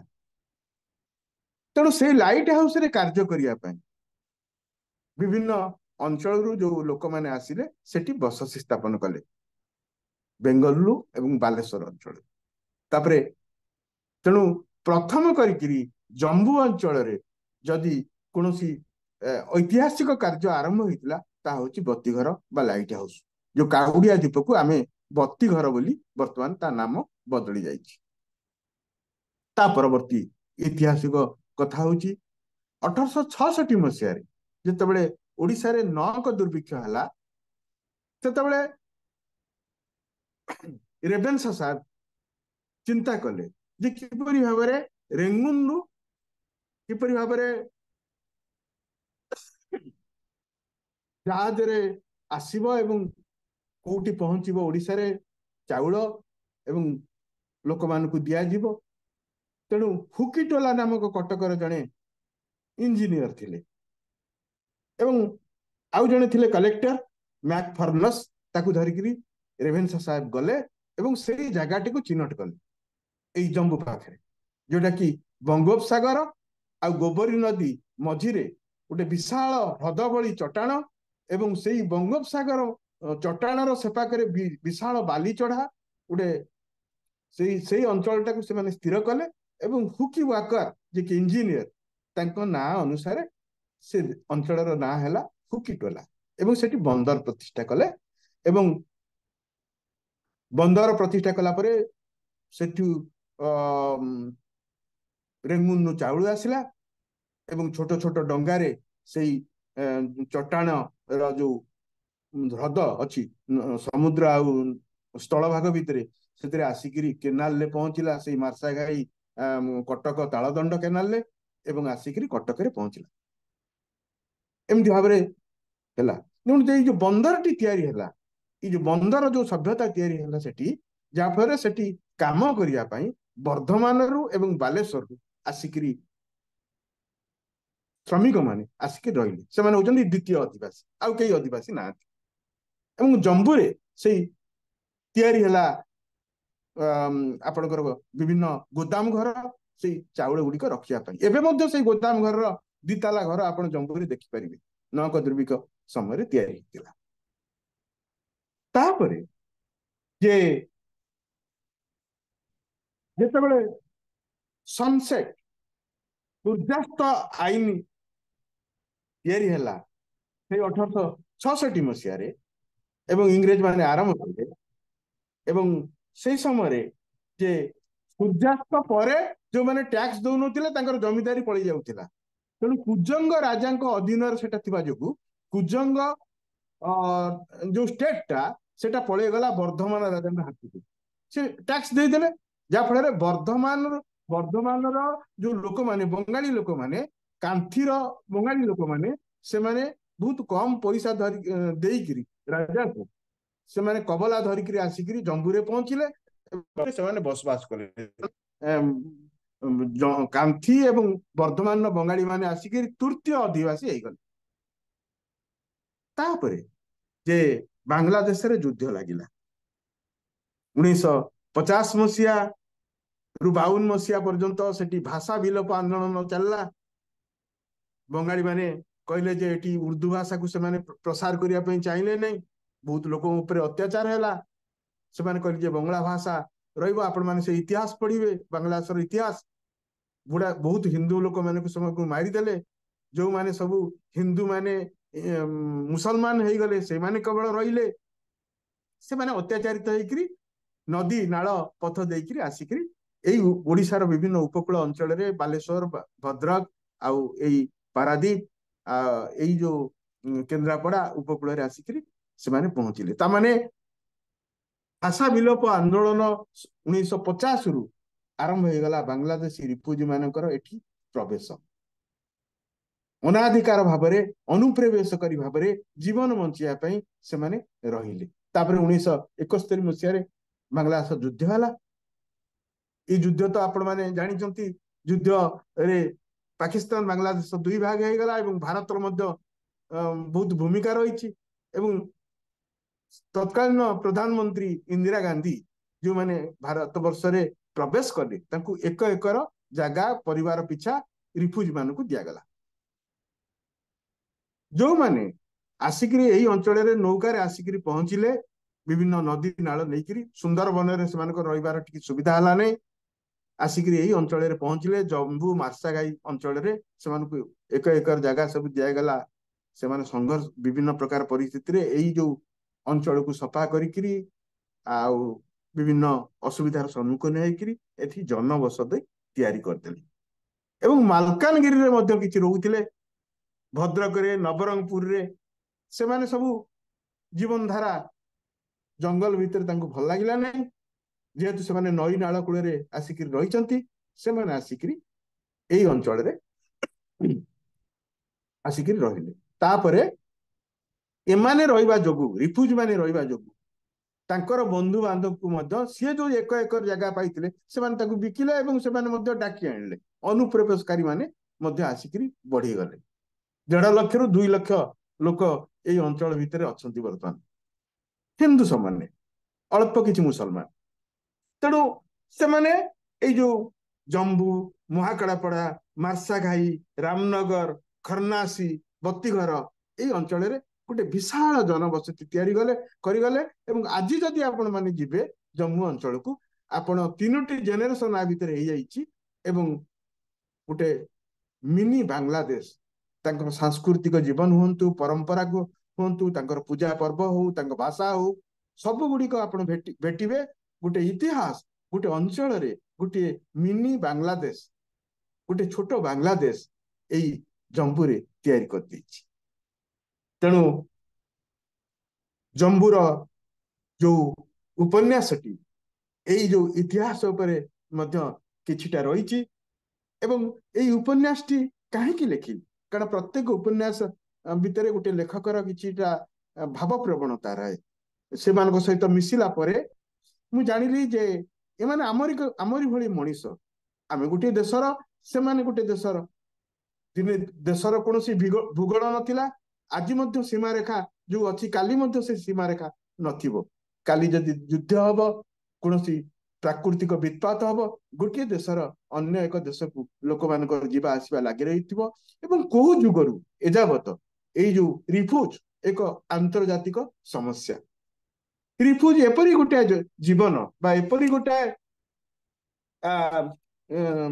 ଗୋଟାଏ ସମାଜ ଯୋଉମାନେ ଦିନେ ସେମାନେ ଯେମିତି ଦୁଇ ଦେଶ ଭିତରେ ମଣିଷରେ ଗଣା ହୁଅନ୍ତି ନାହିଁ। ଆମେ ମାନେ ସେମାନଙ୍କ ଉପରେ ବହୁତ ଭୁଲ ଧାରଣା ରଖୁ, ଯୋଉମାନେ ରିଫ୍ୟୁଜ ମାନଙ୍କ ଉପରେ ଜାଣିନାହାନ୍ତି। ସେମାନେ ମଧ୍ୟ ସଂକୋଚରେ, ଭୟରେ, ଆତଙ୍କରେ ବଞ୍ଚନ୍ତି ସାରା ଜୀବନ। ଜମ୍ବୁରେ ଯୋଉମାନେ ରିଫ୍ୟୁଜ ମାନେ ଅଛନ୍ତି, ସେମାନେ ଏ ଦେଶର ନୁହନ୍ତି, ସେ ଦେଶର ନୁହନ୍ତି। ବାଂଲାଦେଶ ସେମାନଙ୍କୁ କୁହେ ଦେଶାନ୍ତରୀ, କେବେ ନିଜ ଦେଶକୁ ଫେରି ଯାଇପାରିବେ ନାହିଁ। ବହୁତ ସମ୍ପତ୍ତି ବାଡି, ଘର ଦ୍ୱାର ସେମାନେ ଛାଡିକିରି ଏ ଦେଶରେ ମୁଣ୍ଡ ଗୁଞ୍ଜିଛନ୍ତି। ସେ ଦେଶ କୁହେ, ନିଜ ଦେଶ ତାକୁ କୁହେ ଦେଶାନ୍ତରୀ। ଏ ଦେଶର ଲୋକମାନେ ତାକୁ ଘୃଣା କରନ୍ତି ଏବଂ ସେମାନଙ୍କୁ କୁହନ୍ତି ରିଫ୍ୟୁଜ, ଅନୁପ୍ରବେଶକାରୀ। ସେଇ ଦୁଇଟି ଦେଶ ଭିତରେ ଝୁଲି ରହିଥିବା ସେଇ ମଣିଷ ମାନଙ୍କ କଥା ହଉଛି ଜମ୍ବୁ ଲୋକ। ତାରି ଭିତରେ ଲୁଚି ରହିଛି ଆମର ଆଞ୍ଚଳିକ ଇତିହାସ। ତେଣୁ ବନ୍ଧୁଗଣ, ଏତିକି ମୋର ମାନେ ମୋର ଉପନ୍ୟାସ ଉପରେ ମୁଁ କହିଲି। କାରଣ ମୁଁ ଏତେ ଗବେଷକ ନୁହେଁ ଇତିହାସ ଉପରେ, ମୋର ଏତେ ଜ୍ଞାନ ନାହିଁ ଯେତିକି ଆବଶ୍ୟକ ହେଇଛି ଉପନ୍ୟାସ ପାଇଁ। ସାମାଜିକ ଜୀବନରେ ଉପନ୍ୟାସର ଯୋଉ ଯେତିକି ଭାବରେ ଛଟା ଅଛି, ବା ଆଗାମୀ କାଲି ଯାହା ଯେତିକି ରହିପାରିବେ କୌଣସି ଗୋଟେ ଆଞ୍ଚଳିକ ଜୀବନ ଭିତରୁ ଇତିହାସର ଛଟା, ତାହା ହିଁ ଉପନ୍ୟାସରେ ରହିଛି। ଏହା ଜାଣି ଶୁଣିକିରି ଦିଆ ହେଇନାହିଁ, ଏଇ ଇତିହାସ ସ୍ୱତଃପ୍ରବତ ଭାବରେ ଆସିଛି। ତେଣୁ ନିଶ୍ଚିନ୍ତ ଭାବରେ ମୋର ଆଲୋଚନାଟି ଉପରେ ଆପଣମାନେ ତାର ତଥ୍ୟ ଗୁଡିକ ଉପରେ ଆପଣ ଅନୁଭବ କରିପାରିବେ। ଏବଂ ନିଶ୍ଚିନ୍ତ ଭାବରେ ଏଇ ଉପନ୍ୟାସ 3ଟି ଆଗାମୀ କାଲି ଯୋଉ ପାଠକ ମାନଙ୍କୁ କିଛିଟା ଅବଧାରଣା ଆମ ଓଡ଼ିଶା ଉପରେ ଦେଇପାରିବ। ସମସ୍ତଙ୍କୁ ଧନ୍ୟବାଦ। ସାର୍ ବହୁତ ଧନ୍ୟବାଦ, ବହୁତ ସୁନ୍ଦର ଥିଲା ଆପଣଙ୍କର ବକ୍ତବ୍ୟ। କଥା ହଉଛି ଯେ ସାଧାରଣ ଲୋକଙ୍କ ପାଇଁ ଇତିହାସଟା ପଢିବା ରାଗ ସଙ୍ଗୀତ ଶୁଣିବା ସାଙ୍ଗରେ ସମାନ ହେଇପାରେ, କିନ୍ତୁ ତାକୁ ଯଦି ଆମେ ଏମିତି ଉପନ୍ୟାସ ମାଧ୍ୟମରେ ଯଦି ତାକୁ ଝଲକ ବରଂ ହଉ ତାକୁ ଯଦି ଆମେ ପଢିବା, ତାହେଲେ ଆମ ମନ ଭିତରେ ଯୋଉ ଇଏ ଆସିବ, ମାନେ ଯୋଉ ଆଗ୍ରହଟା ଆସିବ ଇତିହାସଟାକୁ ମୂଳ ରୂପକୁ ଯାଇ ପଢିବା ପାଇଁ, ସେଇ ବାବଦରେ ଆପଣଙ୍କର ଇତିହାସଟା ନିଶ୍ଚିତ ବହୁତ, ଆପଣଙ୍କ ଯୋଉ ଉପନ୍ୟାସ ଗୁଡିକ ନିଶ୍ଚିତ ବହୁତ କାମ କରିବ। ଆଜ୍ଞା। ବର୍ତ୍ତମାନ ଆମେ ଆଲୋଚନା ସ୍ତରକୁ ଯିବା। ଆଜି ଯୋଉମାନେ ଜଏନ୍ କରିଛନ୍ତି ଆମ ସାଙ୍ଗରେ, ମୁଁ ସମସ୍ତଙ୍କୁ ଅନୁରୋଧ କରିବି ସେମାନେ ଚାହିଁଲେ ତାଙ୍କର ପ୍ରଶ୍ନ ପଚାରି ପାରିବେ ବା ମନ୍ତବ୍ୟ ରଖିପାରିବେ।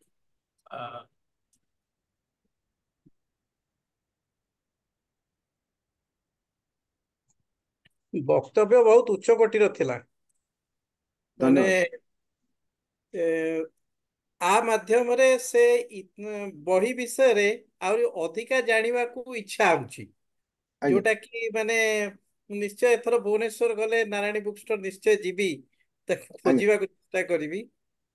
ହଁ। ଆଉ ଆପଣଙ୍କ ଏଇ ଯୋଉ ଜମ୍ବୁଦ୍ୱୀପ ସେଇ ଯୋଉ ମାନେ ମାନସିକ ସ୍ତରରେ ସେମାନେ ଯୋଉ ଅଛନ୍ତି ଦ୍ୱନ୍ଦ୍ୱ ଭିତରେ, ସେଇଟା ବି ଆସିଛି କି ସେଇ ଉପନ୍ୟାସରେ? ସେଇ ଜିନିଷଟା ଉପରେ ତାକୁ ବେସ୍ କରିକି ଲେଖା ହେଇଛି। ସେଟା ଗୋଟେ ମାନବିକତା। ଆମେ ଯେକୌଣସି ଦେଶର ମଣିଷ ହେଇପାରୁ, କିନ୍ତୁ ଆମେ ମଣିଷ ନା, ବିଭିନ୍ନ ହଁ ପରିସ୍ଥିତିରେ ସେଇଟା ମାନେ ଗୋଟେ କନଷ୍ଟାଣ୍ଟଲି ଗୋଟେ ଆମେ ଦ୍ୱନ୍ଦ୍ୱ ଭିତରେ ରହୁଛେ। ସେଇ ଅନୁସାରେ ସେଇ ଅନୁସାରେ ଆମକୁ ଆମର କାର୍ଯ୍ୟ ପ୍ରଣାଳୀ ବି ଚେଞ୍ଜ ହେଇଯାଉଛି।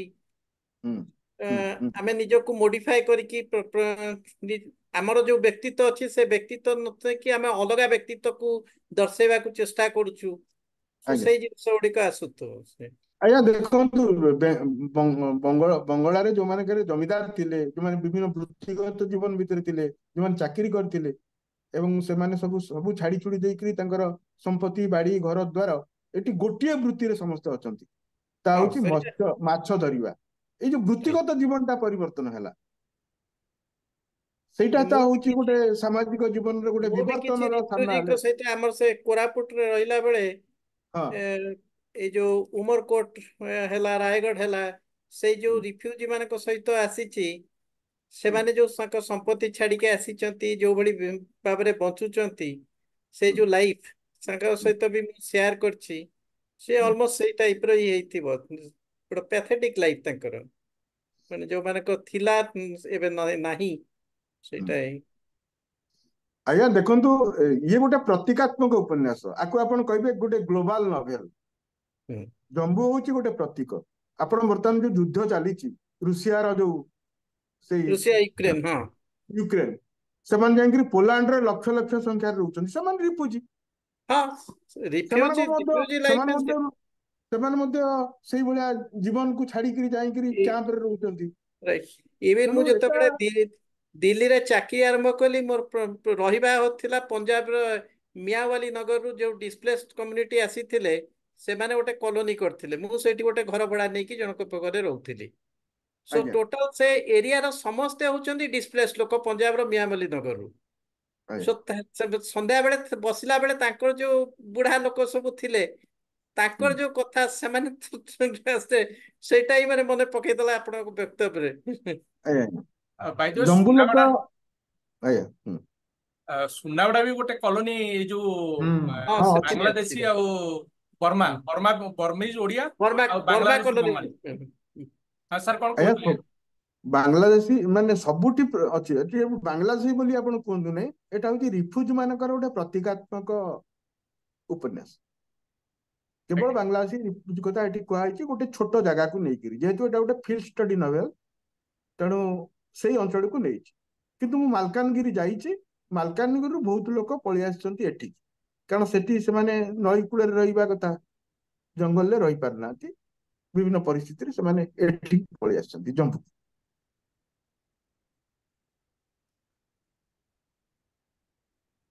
ଆମେ ନର୍ମାଲି ଭାବୁ କି ଗୋଟେ ଉପନ୍ୟାସ ଗୋଟେ କାଳ୍ପନିକ ଜିନିଷ, କିନ୍ତୁ ଆଜ୍ଞା ଆପଣଙ୍କର ଯୋଉ ଆପଣ ଆଜି ଶୁଣିଲା ପରେ ମାନେ ଇଏ ବି ଗୋଟେ ଇତିହାସ ଲେଖିବା ପାଇଁ ବି ଉପନ୍ୟାସ ବି ଗୋଟେ ସ୍ରୋତ ହେଇ ମାନେ ଗୋଟେ ହୋଇପାରେ, ମାନେ ଗୋଟେ ଡକୁମେଣ୍ଟ ବି ହେଇପାରିବ। ଆଉ ମତେ ଲାଗୁଛି ଏଇଭଳି ଭାବରେ ଯେତେବେଳେ ମୁଘଲ ମାନେ ଇତିହାସ ଲେଖିଥିଲେ ତାଙ୍କର ହୁଁ ଚାଟୁକାର ମାନଙ୍କୁ ନେଇକିରି, ଏମିତି ବହୁତ ହୁଁ ଭୁଲ ତଥ୍ୟ ବି ଦେଇଥିବେ ଯୋଉଟା କି ଆମେ ଇତିହାସରେ ପଢୁଥିବା। ତେଣୁ ହୁଁ ଆଜ୍ଞା ଶୁଣନ୍ତୁ, ଗୋଟେ କଥା ହଉଛି, ଆମର ଫିଲ୍ଡ ଷ୍ଟଡି କରିକି ନଭେଲ ଲେଖିବାର ପ୍ରଣାଳୀ ଓଡିଶାରେ ନାହିଁ। ହଁ ବହୁତ କମ ସେଇଟା ଲୋକ ଆପଣ ଲେଖିଛନ୍ତି। ଗୋପୀ ଆଜ୍ଞା ମହାନ୍ତି ଯାଇକିରି ବରଦା ଦାଦି ବୁଢା ଏସବୁ ଲେଖିଛନ୍ତି, ତାପରେ ବନ୍ଦ ହେଇଗଲା। ଆଜ୍ଞା ମୁଁ ଚିନ୍ତା କଲି ଯେ ଆମେ କେତେ ଦିନ କାଳ୍ପନିକ ଉପନ୍ୟାସ ବା ଏଇ ମଣିଷ ମଣିଷ ଭିତରେ ଯୋଉ ବ୍ୟକ୍ତିଗତ ସମ୍ପର୍କକୁ ନେଇକିରି, ସେଣ୍ଟିମେଣ୍ଟାଲ ସମ୍ପର୍କକୁ ନେଇକି ଲେଖିବା।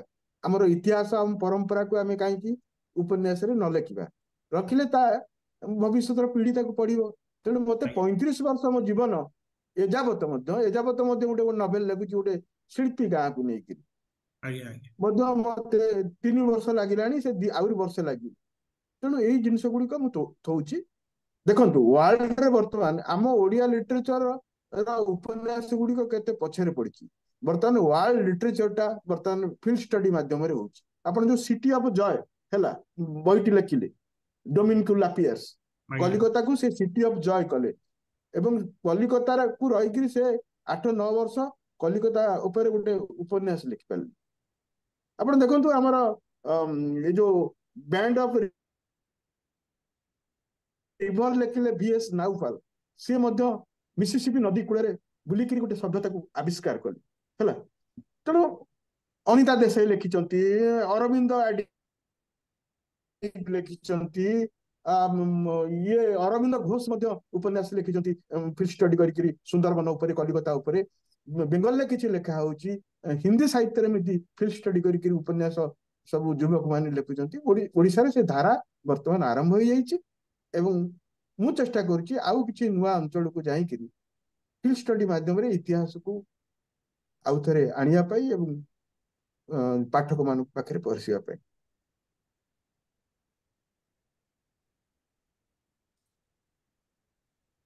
ଆପଣ ମୁଁ ଲେଖକ ହିସାବରେ ମୁଁ ଆପଣଙ୍କୁ କଣ କହିବି, ମୁଁ ଚାହେଁ ଯେ ଆପଣ ମୋ ଲେଖାଟିକୁ ପଢନ୍ତୁ ଏବଂ ଉପନ୍ୟାସରେ ଯୋଉ ବିଷୟବସ୍ତୁଟା ଆଗେ ରହିବା କଥା କାହାଣୀ ମାଧ୍ୟମରେ ଆପଣ ଭୂଗୋଳ, ରାଜନୀତି, ଇତିହାସ ସବୁ ପାଇବେ, ସେଇ ଜିନିଷଟିକୁ କରାଯାଏ। ତେଣୁ ମତେ ଉପନ୍ୟାସ ମୋର ଉପନ୍ୟାସ ଗୁଡିକ ସାଧାରଣତଃ 100-150 ପେଜ, ଗୋପୀ ବାବୁଙ୍କ ଉପନ୍ୟାସ ଭଳିଆ ତା 400-500 ବା 250-300 ପେଜର ନୁହେଁ। ତା କାରଣ ହଉଛି ମୁଁ ବହୁତ ଆ ଭିତରେ ବହୁତ ରିସର୍ଚ୍ଚ ଟାକୁ ମୁଁ କେତେ କମ ରେ ଦେବି, ପାଠକ କେମିତି ବୋର ନ ହଉ, ସବୁ ଜିନିଷ ପାଉ। ମୁଁ ବହୁତ ଏଡିଟିଂ କରେ, ଯେହେତୁ ମୁଁ ସାମ୍ବାଦିକତା କରୁଥିଲି ମୁଁ ତାକୁ ଆଜ୍ଞା ଏଡିଟିଂ କରେ। କାହିଁକି ପୃଷ୍ଠା କମ କରେ, ତାମାନେ ଆପଣ ମାନଙ୍କ ପାଖରେ ବା ଆମ ପାଠକ ମାନଙ୍କ ପାଖରେ ଏତେ ସମୟ ନାହିଁ ସେ ବଡ ବଡ ମୋଟା ମୋଟା ବହି ପଢିବେ। ଠିକ କଥା। ତେଣୁ ମୁଁ ସେଟାକୁ ଆପଣ ଦେଖନ୍ତୁ 4-5 ବର୍ଷ ଗୋଟେ ଉପନ୍ୟାସ ଲେଖିବା ପାଇଁ ମତେ ପ୍ରାୟ 50 କି 100 ଫାଇଲ ମୁଁ କରିଥିବି, କିନ୍ତୁ ଲେଖିଲା ବେଳକୁ ମତେ 100 ପେଜ। ଆଜ୍ଞା ଆଜ୍ଞା ବହୁତ ଏଡିଟିଂ କରେ, ବହୁତ ଜିନିଷ କାଟିଦିଏ, ବହୁତ ଜିଷ୍ଟ କି ତା ଭିତରେ ରଖିବା ପାଇଁ ଚେଷ୍ଟା କରେ।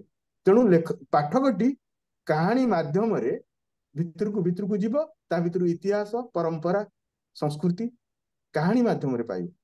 ଯେମିତି ମୁହାଣ ଉପନ୍ୟାସରେ ସେଇ ଯୋଉ ବର୍ତ୍ତମାନର ଚରିତ୍ରଟି ହଉଛି ମେଣ୍ଟାଲ ଟ୍ରାଇବ ଟ୍ରାଭେଲର, ହଠାତ୍ ସେ ବଳରାମଗଡିରେ ବସିଛି, ପୁଣି ଫେରି ଯାଉଛି ସେ ସମୟକୁ, ପୁଣି ଫେରି ଆସୁଛି ମୁଗଲ ସମୟକୁ ପଳେଇ ଯାଉଛି, ଫରାସୀ ମାନଙ୍କ ସମୟକୁ ପଳେଇ ଯାଉଛି, ଫକୀର ମୋହନଙ୍କ ସମୟକୁ ପଳେଇ ଯାଉଛି।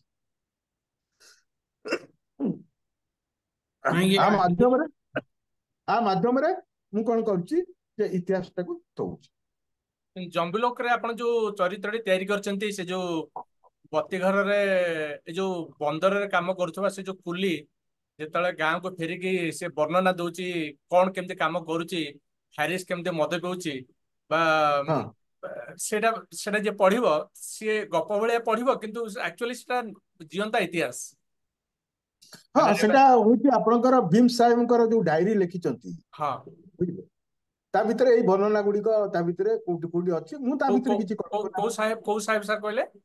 ଜନ୍ ଭୀମ। ଓ ଜନ୍ ବିମ୍ସ, ଆଚ୍ଛା ଆଚ୍ଛା, ଜନ୍ ବିମ୍ସ, ଆଜ୍ଞା ଆଜ୍ଞା ଆଜ୍ଞା। ଜନ୍ ବିମ୍ସଙ୍କର ଜଣେ ଶାସକର ସ୍ମୃତି ଆପଣ ହଁ ପଢିବେ ହଁ ହେଲା, ହଁ ହଁ, ସେଥିରେ ବହୁତ ଜିନିଷ ଅଛି କିପରି ଆଜ୍ଞା ଭାବରେ ଏଟା ଆଜ୍ଞା ହେଲା। କିନ୍ତୁ ସେ ଗୋଟିଏ ଧାଡି ଲେଖିଲେ, ମୁଁ ତା ଭିତରେ କିଛି କଳ୍ପନା ପୁରେଇକି ତାକୁ ତା ଭିତରେ ବାସ୍ତବତା ଆଣିଲି। ଆଜ୍ଞା, ଇତିହାସଟାକୁ ମୁଁ ବାସ୍ତବତା ଭିତରକୁ ଆଣିବା ପାଇଁ କିଛି କଳ୍ପନା ଦରକାର, ମାନେ କିନ୍ତୁ ସେଇ କଳ୍ପନା, ଗୋଟିଏ ଲାଇନ ଭିତରେ ଇତିହାସ ରହିଲା। ଆଜ୍ଞା। ତେବେ ଯଦି ଆଉ କାହାର କିଛି ପ୍ରଶ୍ନ ବା ମନ୍ତବ୍ୟ ଦେବାର ଅଛି କହିଲେ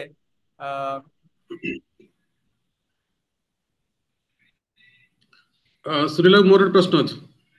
ଆଜ୍ଞା। ସାର୍ ନମସ୍କାର, ମୁଁ ଘର କେନ୍ଦ୍ରାପଡ଼ା। ହୁଁ ଜମ୍ବୁ ଲୋକ ବିଷୟରେ ଗୋଟେ ଐତିହାସିକ ଜିନିଷ ଜାଣିବାକୁ ଚାହୁଁଛି। ଯେ ଯୋଉ କେନାଲ ଖୋଳା ହେଇଥିଲା 5ଟା କେନାଲ ହଁ 1866 ହୁଁ ନଅଙ୍କ ସମୟରେ, ସେଟା କେନାଲକୁ ଆଉଥରେ ମାନେ ପୁନର୍ଖନନ କରାହେଲା, ତା ପୂର୍ବରୁ ଥିଲା କି ସେଇ ସମୟରୁ ଆରମ୍ଭ ହେଲା? 1866ରୁ 5-10 ବର୍ଷ ସମୟ ଲାଗିଲା କି କେତେ ସମୟ ଲାଗିଲା? ଆଉ ସେ କେନାଲର ଇତିହାସ ଯଦି ଜାଣିଛନ୍ତି ଟିକେ କହିବେ। ତାପରେ ଦ୍ୱିତୀୟ ପ୍ରଶ୍ନ ହଉଛି 1971 ମସିହାରେ ଯୋଉମାନେ ଆସିଥିଲେ ବାଂଲାଦେଶରୁ ରିଫ୍ୟୁଜି କହୁଛନ୍ତି ସେ ସବୁ ଆମ ଅଞ୍ଚଳକୁ ଆସିଥିଲେ ସେମାନେ ମୁଖ୍ୟତଃ ହିନ୍ଦୁ ଥିଲେ ନା ମୁସଲମାନ ଥିଲେ? ଏ ଦୁଇଟି ପ୍ରଶ୍ନ। ସେମାନେ ସେମାନେ ଆପଣ ଦେଖିବେ ଆପଣ ତ ସେଇ ଅଞ୍ଚଳର ମାନେ ଲୋକ, ଆପଣ ଦେଖିବେ ଯେ ଜମ୍ବୁରେ ନୂଆକଳାପଡା, ମାର୍ଶାଘାଇ ଆଉ ଖନ୍ନାସୀ, ରାମନଗର ଏ ଅଞ୍ଚଳରେ ହିନ୍ଦୁ ମାନେ ହିଁ ଅଛନ୍ତି। ମୁସଲମାନ ତ କାହିଁ ଗୋଟେ ପରିବାର ଦେଖିନାହିଁ 4-5 ବର୍ଷ ପରେ। କିନ୍ତୁ କେନ୍ଦ୍ରାପଡାରେ କିଛି ମୁସଲମାନ ଅଛନ୍ତି। ସେମାନେ ସବୁ ବାଂଲାଦେଶ ବଙ୍ଗଳା ଦେଇକିରି ଆସୁଛନ୍ତି, ବଙ୍ଗଳାରେ ଗୁଡେ ଅନୁପ୍ରବେଶ କରିଗଲେ। ତେଣୁ ଜୀବନ ବଞ୍ଚିବା ପାଇଁ ଯୋଉମାନେ ଆସିକିରି ଯୋଉ ରିଫ୍ୟୁଜି ମାନେ ଆସିକି ରହିଲେ ସେମାନେ ସମସ୍ତେ ହିନ୍ଦୁ। ମୁଁ ଏଠି ହିନ୍ଦୁ ମୁସଲମାନ ମଧ୍ୟ ଅତ୍ୟାଚାରିତ ହଉଥିଲେ ସେଠି, କାରଣ ଯୋଉ ମୁସଲମାନ ମାନେ ଭାଷାକୁ କହୁଥିଲେ ଯେ ବଙ୍ଗଳା ଭାଷା ରହୁ ବୋଲି, ସେମାନେ ମଧ୍ୟ ଅତ୍ୟାଚାରିତ ହେଇକିରି ଫେରୁଥିଲେ, ଆସୁଥିଲେ 1950 ମସିହାରେ। ତାପରେ ରହିଲା ଯେ ଆପଣଙ୍କ ପ୍ରଶ୍ନ ହଉଛି ଯେ ଏଇ ଯୋଉ କେନାଲଟି ଖୋଳା ହେଇଥିଲା, ଆକ୍ଚୁଆଲି କେନାଲଟା 9କ ଦୁର୍ଭିକ୍ଷ ସମୟରେ ଖୋଳା ହେଇଥିଲା। ମୋ ପ୍ରଶ୍ନ ଥିଲା କେନାଲଟା ସାର୍ ଦେଖନ୍ତୁ କେନାଲଟା ପ୍ରଥମରୁ ତାର ଯୋଉ ଲୁଣା ନଦୀ କୂଳରେ ଆମର ଚୌଦ୍ୱାର ପାଖରୁ ବା ଜୋବ୍ରା ପାଖରୁ ଖୋଳାଇକି ଆସିଛି, ସେଠି ଗୋଟେ ଠିକ ନଈ କୂଳେ କୂଳେ ଖୋଳା ହେଇଛି। ପୂର୍ବରୁ କିଛି ଟ୍ରାକ୍ ଥିଲା, ତାକୁ ଆଉଥରେ ରିଫର୍ବିଶ କରାଗଲା ନା ନୂଆ ଖୋଳା ହେଲା ସେଇ ନଙ୍କ ପରେ? ନାଇଁ ନାଇଁ, ସେଟା କିଛି ମାନେ ସେଟା ନଥିଲା, ସେଟା ଅଳ୍ପ ବାଟ ଯାଇକି ଆସିଥିଲା, ବୁଝିଲେ? କେନ୍ଦ୍ରାପଡା ପର୍ଯ୍ୟନ୍ତ ମଧ୍ୟ ଆସିନଥିଲା, କାରଣ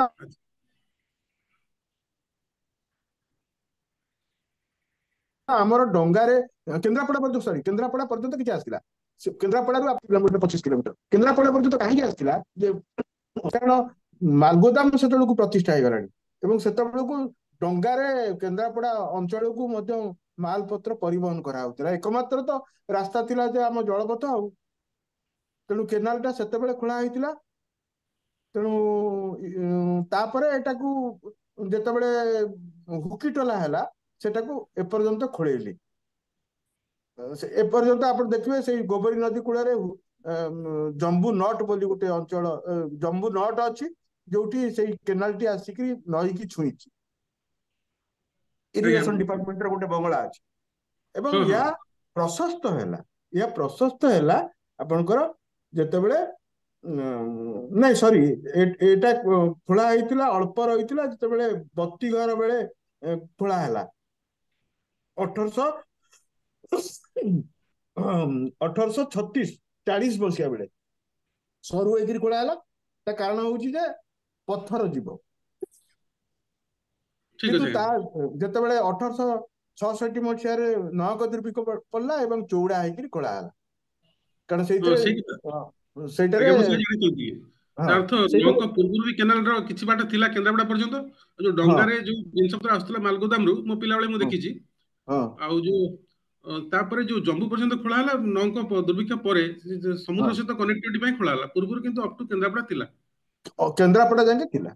ଆଜ୍ଞା। କେନ୍ଦ୍ରାପଡା ତ ଗୋଟେ ସମୃଦ୍ଧଶାଳୀ ଜାଗା ଥିଲା ଏବଂ ଜଳପଥ ଥିଲା ଏବଂ ସେତେବେଳେ ଆମର ଏକମାତ୍ର ଥିଲା ଜଳପଥର ଗମନାଗମନ ସୁବିଧା। ଆଉ କଣ ଥିଲା? ଆଜ୍ଞା। ତାପରେ ଯୋଉ ଆପଣ କହୁଛନ୍ତି ରିଫ୍ୟୁଜି ଆସିଥିଲେ, ଆମେ ତାଙ୍କୁ ପାକିସ୍ତାନୀ କହୁଥିଲୁ ସେତେବେଳେ, ବାଂଲାଦେଶ ତ ନାଁ ନଥିଲା। ତାପରେ ତ ମୁସଲମାନ ବି ଅଛନ୍ତି, ମୁଁ ତ ସେ ଅଞ୍ଚଳକୁ ଯାଏ, ସମ୍ପୂର୍ଣ୍ଣ ହିନ୍ଦୁ ନାହାନ୍ତି, କିଛି ମୁସଲମାନ ସେଠି ଅଛନ୍ତି। ମୁସଲମାନ ଗୋଟିଏ ଘର, ଶୁଣନ୍ତୁ, ଗୋଟିଏ ଘର ଜମ୍ବୁନେଟରେ ଅଛନ୍ତି, ଆଉ କୋଉଠି ମୁସଲମାନ ନାହାନ୍ତି। ଗୋଟେ ଘର ଅଛନ୍ତି, ସେମାନେ ପୁଣି କେନ୍ଦ୍ରାପଡାରୁ ଉଠି ଆସିଛନ୍ତି। କିନ୍ତୁ କେନ୍ଦ୍ରାପଡାରେ କିଛି ମୁସଲମାନ ଅଛନ୍ତି, ବହୁତ ଅଧିକ ଅଛନ୍ତି, ବହୁତ ଅଧିକ ଅଛନ୍ତି। କେନ୍ଦ୍ରାପଡା ଟାଉନରେ ରହିଗଲେ ସେମାନେ ଭାରି ଚାଲାକ, ଯୋଉ ମୁସଲମାନ ରିଫ୍ୟୁଜି ଗୁରା ଭାରି ଚାଲାକ, ସେମାନେ ସବୁ ରହିଗଲେ ଏଠି, ବିଭିନ୍ନ ବୃତ୍ତିରେ ରହିଲେ। କିନ୍ତୁ ଏମାନେ ହଉଛନ୍ତି ହିନ୍ଦୁ ପନ୍ଥୀ ଲୋକମାନେ, ଏମାନେ ଭାରି ସହନଶୀଳ, ଧୈର୍ଯ୍ୟଶୀଳ ଲୋକ। ଏମାନେ ତାଙ୍କର ସେଇ ସବୁ ଜାଗାରେ ରହିଲେ। ଆପଣ ମ୍ୟାକ୍ସିମମ୍ ଲୋକ 99% ଲୋକ ଅଛନ୍ତି ଜମ୍ବୁରେ ସବୁ ହିନ୍ଦୁ।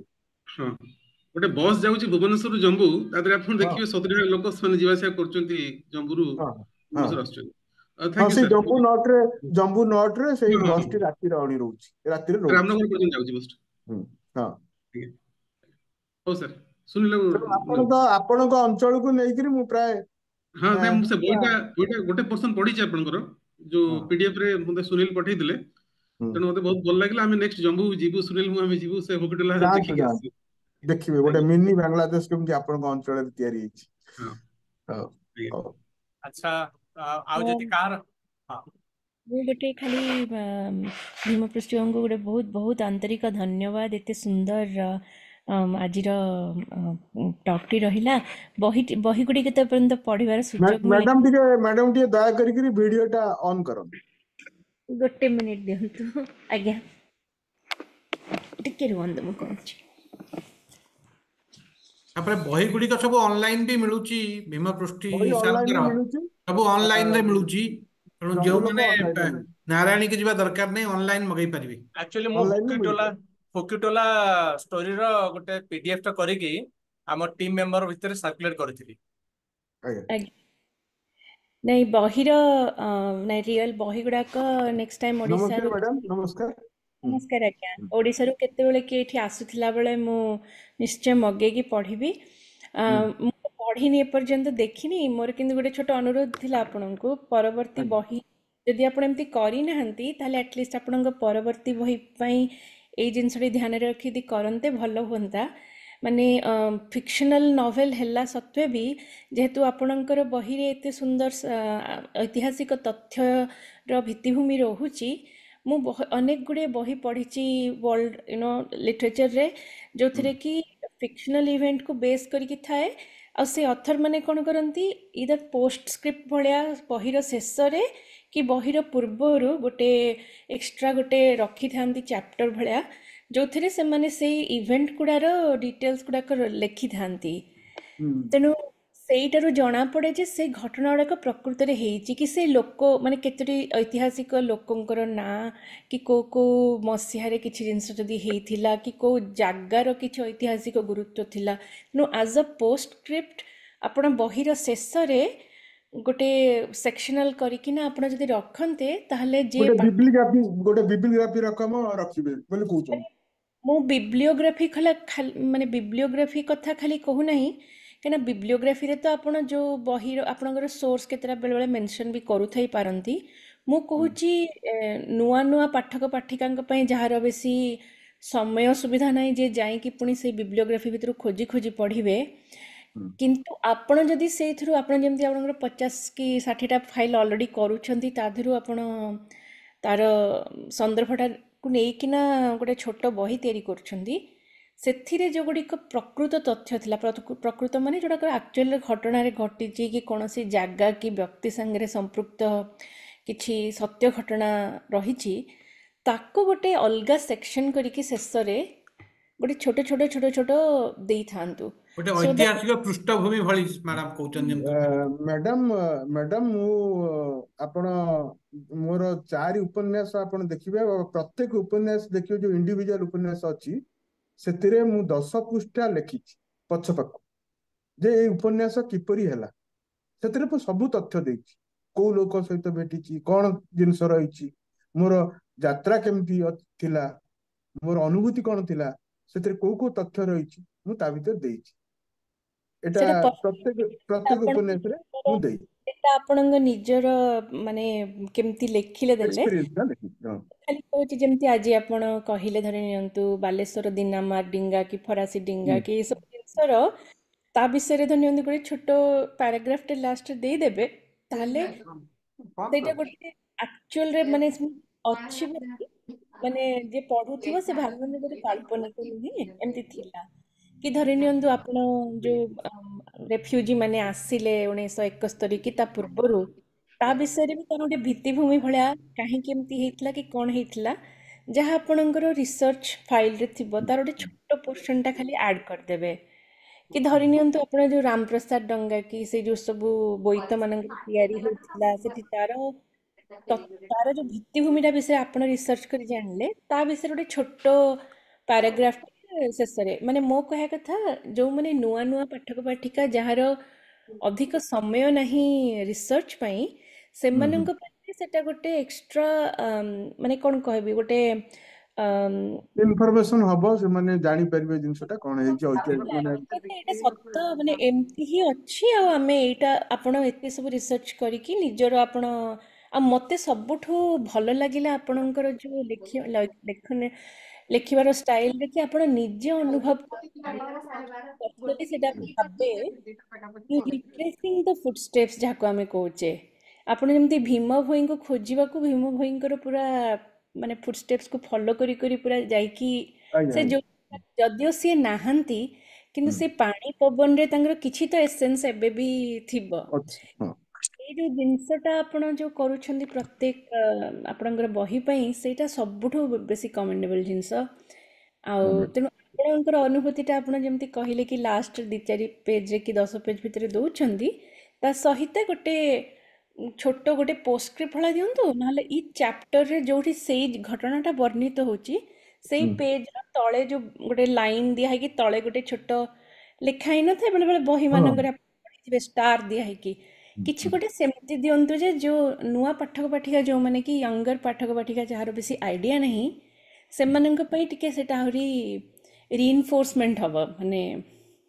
ଠିକ ଅଛି, ଏଇଟା ଗୋଟେ ଭଲ ଆପଣଙ୍କର ମତାମତ। ମୋର ଯୋଉ ନେକ୍ସଟ ସଂକଳନ ହବ ମୁଁ ତା ଆଜ୍ଞା ଭିତରେ ଦେବି। ଆଉ ଗୋଟେ କଥା ହଉଛି ମ୍ୟାଡାମ, ମୋର ଏଇ ଯୋଉ ବହିଟା ବାହାରିଛି ବ୍ଲାକ୍ ଇଗଲର ଆଜ୍ଞା ଦି ଲ୍ୟାଣ୍ଡ ଅଫ ନୋ ରିଟର୍ଣ୍ଣ, ଏଟା ଯଦି ଯୋଉମାନେ ସବୁ ଓଡିଆ ଜାଣିନାହାନ୍ତି ସେମାନଙ୍କୁ ଯଦି ଆପଣ ଟିକେ ଇନଫର୍ମେସନ ଦେବେ, ସେମାନେ ସବୁ ଅନଲାଇନରେ କିଣି ପାରିବେ, କିଣିକି ନି- ପଢି ପାରିବେ।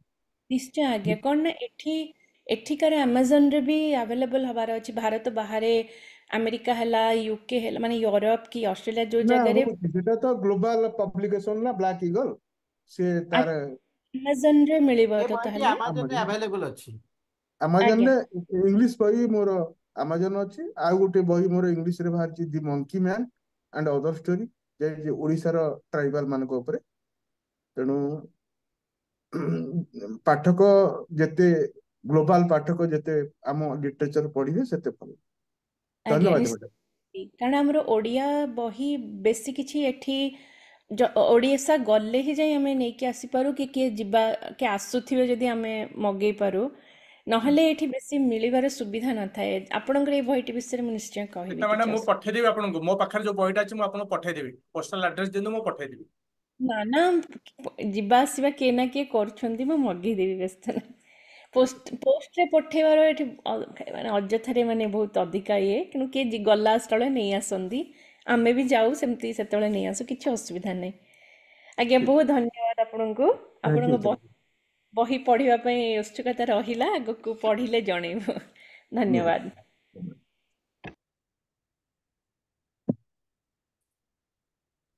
ବର୍ତ୍ତମାନ ଯଦି ଆଉ କୌଣସି ଆଜି ଯୋଗ ଦେଇଥିବା ସଦସ୍ୟ ଯଦି କୌଣସି କମେଣ୍ଟ ଦେବା ପାଇଁ ଚାହୁଁଛନ୍ତି ବା ପ୍ରଶ୍ନ ପଚାରିବା ପାଇଁ ଚାହୁଁଛନ୍ତି, ଆପଣ ପଚାରନ୍ତୁ।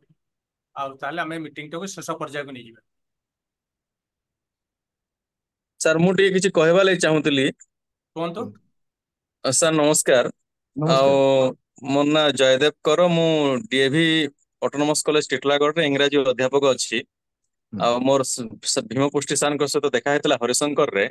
ଆଉ ହଁ ହଁ ମୋର ପ୍ରାଇମେରୀ ଏକ୍ସପିରିଏନ୍ସ ମୁଁ ପ୍ରଥମେ ଜଏନ୍ କରିଥିଲି ବାଲିମେଳାରେ 2016ରୁ 20 ଖଣ୍ଡେ ସେଠି ରହିଲି।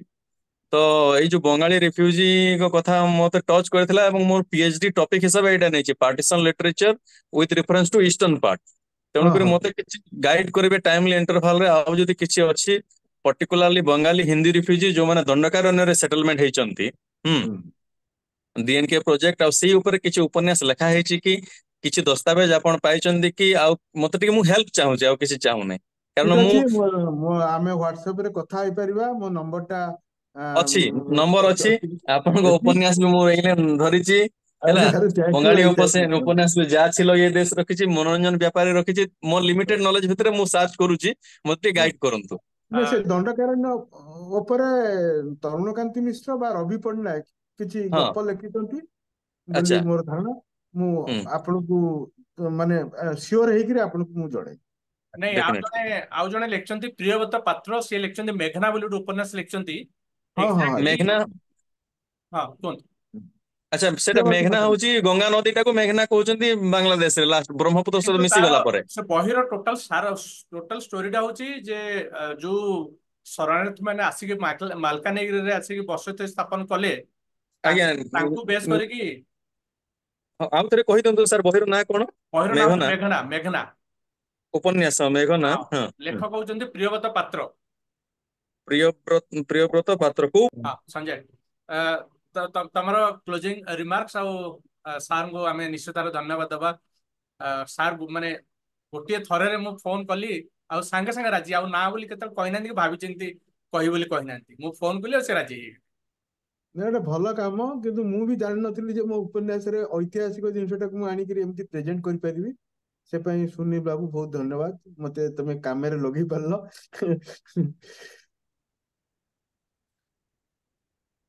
ସଞ୍ଜୟ। ହୁଁ। ସାର୍ ବହୁତ ବହୁତ ଧନ୍ୟବାଦ। ଯାହା ହଉ ଆମେ ସାରଳା ମହାଭାରତ କଥା ମୋର ମନେ ପଡୁଥିଲା। ସାରଳା ମହାଭାରତ ଯଦିଓ ସାହିତ୍ୟ ଦୃଷ୍ଟିରୁ ଏତେ ଉଚ୍ଚ କୋଟିର ନୁହେଁ, କିନ୍ତୁ ସେଥିରେ ସେ ସମୟର ଜୀବନ, ସେ ସମୟର ସାମାଜିକ ଚିତ୍ର ବହୁତ ମିଳେ। ତେଣୁ ସେଇ ଦୃଷ୍ଟିରୁ ସାରଳା ମହାଭାରତ ବହୁତ ଗୁରୁତ୍ୱ ରଖେ। ତେଣୁ ଇତିହାସକୁ ଆଧାର କରି ଆପଣଙ୍କର ଯୋଉ ସବୁ ନଭେଲ ଉପନ୍ୟାସ, ଏହା ନିଶ୍ଚିତ କାଳ କାଳକୁ ଭବିଷ୍ୟତରେ ବହୁତ କାମରେ ଆସିବ। ମାନେ ଇତିହାସ ଜାଣିବା ପାଇଁ ଲୋକ ଆଗ୍ରହ ହିଁ ଆପଣଙ୍କ ନଭେଲ ସବୁ ସୃଷ୍ଟି କରିବ। ଲୋକ ଜାଣିବାକୁ ଚାହିଁବେ, ଆସ୍ତେ ଆସ୍ତେ ଭବିଷ୍ୟତରେ ଲୋକ ପଢିଲେ ସେ ପ୍ରକୃତ ଇତିହାସ କଣ ତା ବିଷୟରେ ଅଧିକ ଜାଣିବାକୁ ତାଙ୍କର ଅନୁସନ୍ଧିତ୍ସୁ ହେଇପାରିବେ। ତେଣୁ ସେଥିପାଇଁ ବହୁତ ବହୁତ ଆପଣଙ୍କ ପ୍ରୟାସକୁ ନମସ୍ୟ। ତେଣୁ ଯାହା ହଉ ଆଜିର କାର୍ଯ୍ୟକ୍ରମଟି ସଫଳ ହେଇଛି, ଆମ ଇତିହାସ ଦୃଷ୍ଟିକୋଣରୁ ବହୁତ ସଫଳ ହେଇଛି। ଯାହା ହଉ ଆପଣ ଆପଣଙ୍କ ବକ୍ତବ୍ୟ ରଖିଥିଲେ। ଆଉ ଏଥର ଆଜିର ମିଟିଂଟି ବି ମୁଁ ସଫଳ ବୋଲି ହିଁ କହିବି।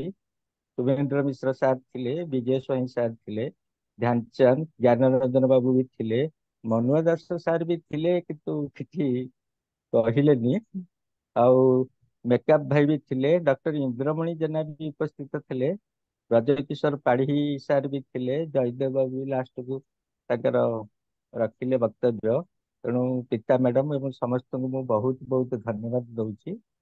ଆଉ ଯାହା ହଉ ପୁଣି ଭବିଷ୍ୟତରେ ସାର୍ଙ୍କ ଅନ୍ୟ ନୂଆ ବହି ଉପରେ ଆମେ ପୁଣି ତାଙ୍କୁ କହିବା ପାଇଁ କି ସ୍ୱତନ୍ତ୍ର ଗୋଟିଏ ଗୋଟିଏ ବହି ଉପରେ ଆହୁରି ଅଧିକ ଆଲୋଚନା କରିବା ପାଇଁ ସାର୍ଙ୍କୁ କହିବା। ସାର୍ ଯେମିତି ମହିମା ଧର୍ମ ବିଷୟରେ ଯେତେ କଥା କହିଲେ, ଏତେ ଡିଟେଲ ବୋଧହୁଏ ଆମେ ହଠାତ୍ ଜାଣିପାରିବାନି। ସାର୍ ଯେତିକି କହିଲେ ଆହୁରି ସେ ବହି ବିଷୟରେ ସମ୍ପୂର୍ଣ୍ଣ ଆମେ ସ୍ୱତନ୍ତ୍ର କାର୍ଯ୍ୟକ୍ରମ ଗୋଟେ ରଖିବା, ପର୍ଟିକୁଲାର ସେଇ ବହି ଗୋଟିଏ ଗୋଟିଏ ଉପରେ ହିଁ କହିବେ ଆଜ୍ଞା। ଭବିଷ୍ୟତରେ। ତେଣୁ କାରଣ ସାର୍ ପଢିବାଠୁ ଏତେ ଆମେ ଶୁଣି ଦେଇଛୁ ଯେତିକି, ସେଥିରେ ବହୁତ କଥା ଆମର ଆଗ୍ରହ ସୃଷ୍ଟି ହଉଛି। ପୁଣି ଜାଣିବା ପାଇଁ ବହିଟିକି ପଢିବାକୁ ତ ଆଜିକାଲି ଯୋଉ ପ୍ରକାର ସମୟ ହେଲାଣି, ସମୟର ଅଭାବ ହେଲାଣି। ତେଣୁ ହୁଁ ବହୁତ ବହି ପଢିବା ଲୋକ ବି କମିଗଲେଣି। ଏଇ ଆମେ ସବୁ ସେ ପୁରୁଣା ପିଢିର କିଛି ଲୋକ ଅଛୁ ଯୋଉମାନେ କି ବହିର ଆଦର ଏବେ ବି କରୁଛୁ। ହୁଁ। ତେଣୁ ଯାହା ହଉ ବହୁତ ବହୁତ ଧନ୍ୟବାଦ। ଆଉ ସାର୍ ଆପଣଙ୍କୁ କୋଣାର୍କ ନିମନ୍ତ୍ରଣ ରହିଲା, ଆପଣ କେତେବେଳେ କୋଣାର୍କ ବୁଲି ଆସିଲେ ମତେ କହିବେ, ମୁଁ ଏଠି ରହୁଛି ସବୁବେଳେ। ହଁ ହଁ ଆଉ ହଁ, ନିଶ୍ଚିତ ଭାଇ କୃଷ୍ଣ ସଞ୍ଜୟ। ଭାଇ ବି କୃଷ୍ଣ ଭାଇ ବି ଥିବ, ଆପଣ ବି ଆସିବେ, ବହୁତ ଏଠି ଏକାଠି ବସିବା। ହଁ ହଉ ନିହାତି ବହୁତ ନିହାତି। ବହୁତ ଧନ୍ୟବାଦ। ହଁ, ସୁନିଲ ଏଥରକ ରଖିବା। ହଁ ଠିକ ଅଛି। ତେବେ ପୃଷ୍ଟି ସାର୍ ବହୁତ ଧନ୍ୟବାଦ ହଁ ଆପଣଙ୍କୁ, ହଁ, ପୁଣି ଧନ୍ୟବାଦ ଆଉଥରେ ଭାଇ, ଧନ୍ୟବାଦ ଜଣାଉଛି। ନମସ୍କାର ଖୁବ ସୁନ୍ଦର କାର୍ଯ୍ୟକ୍ରମ ନମସ୍କାର। ଆପଣ ହଁ।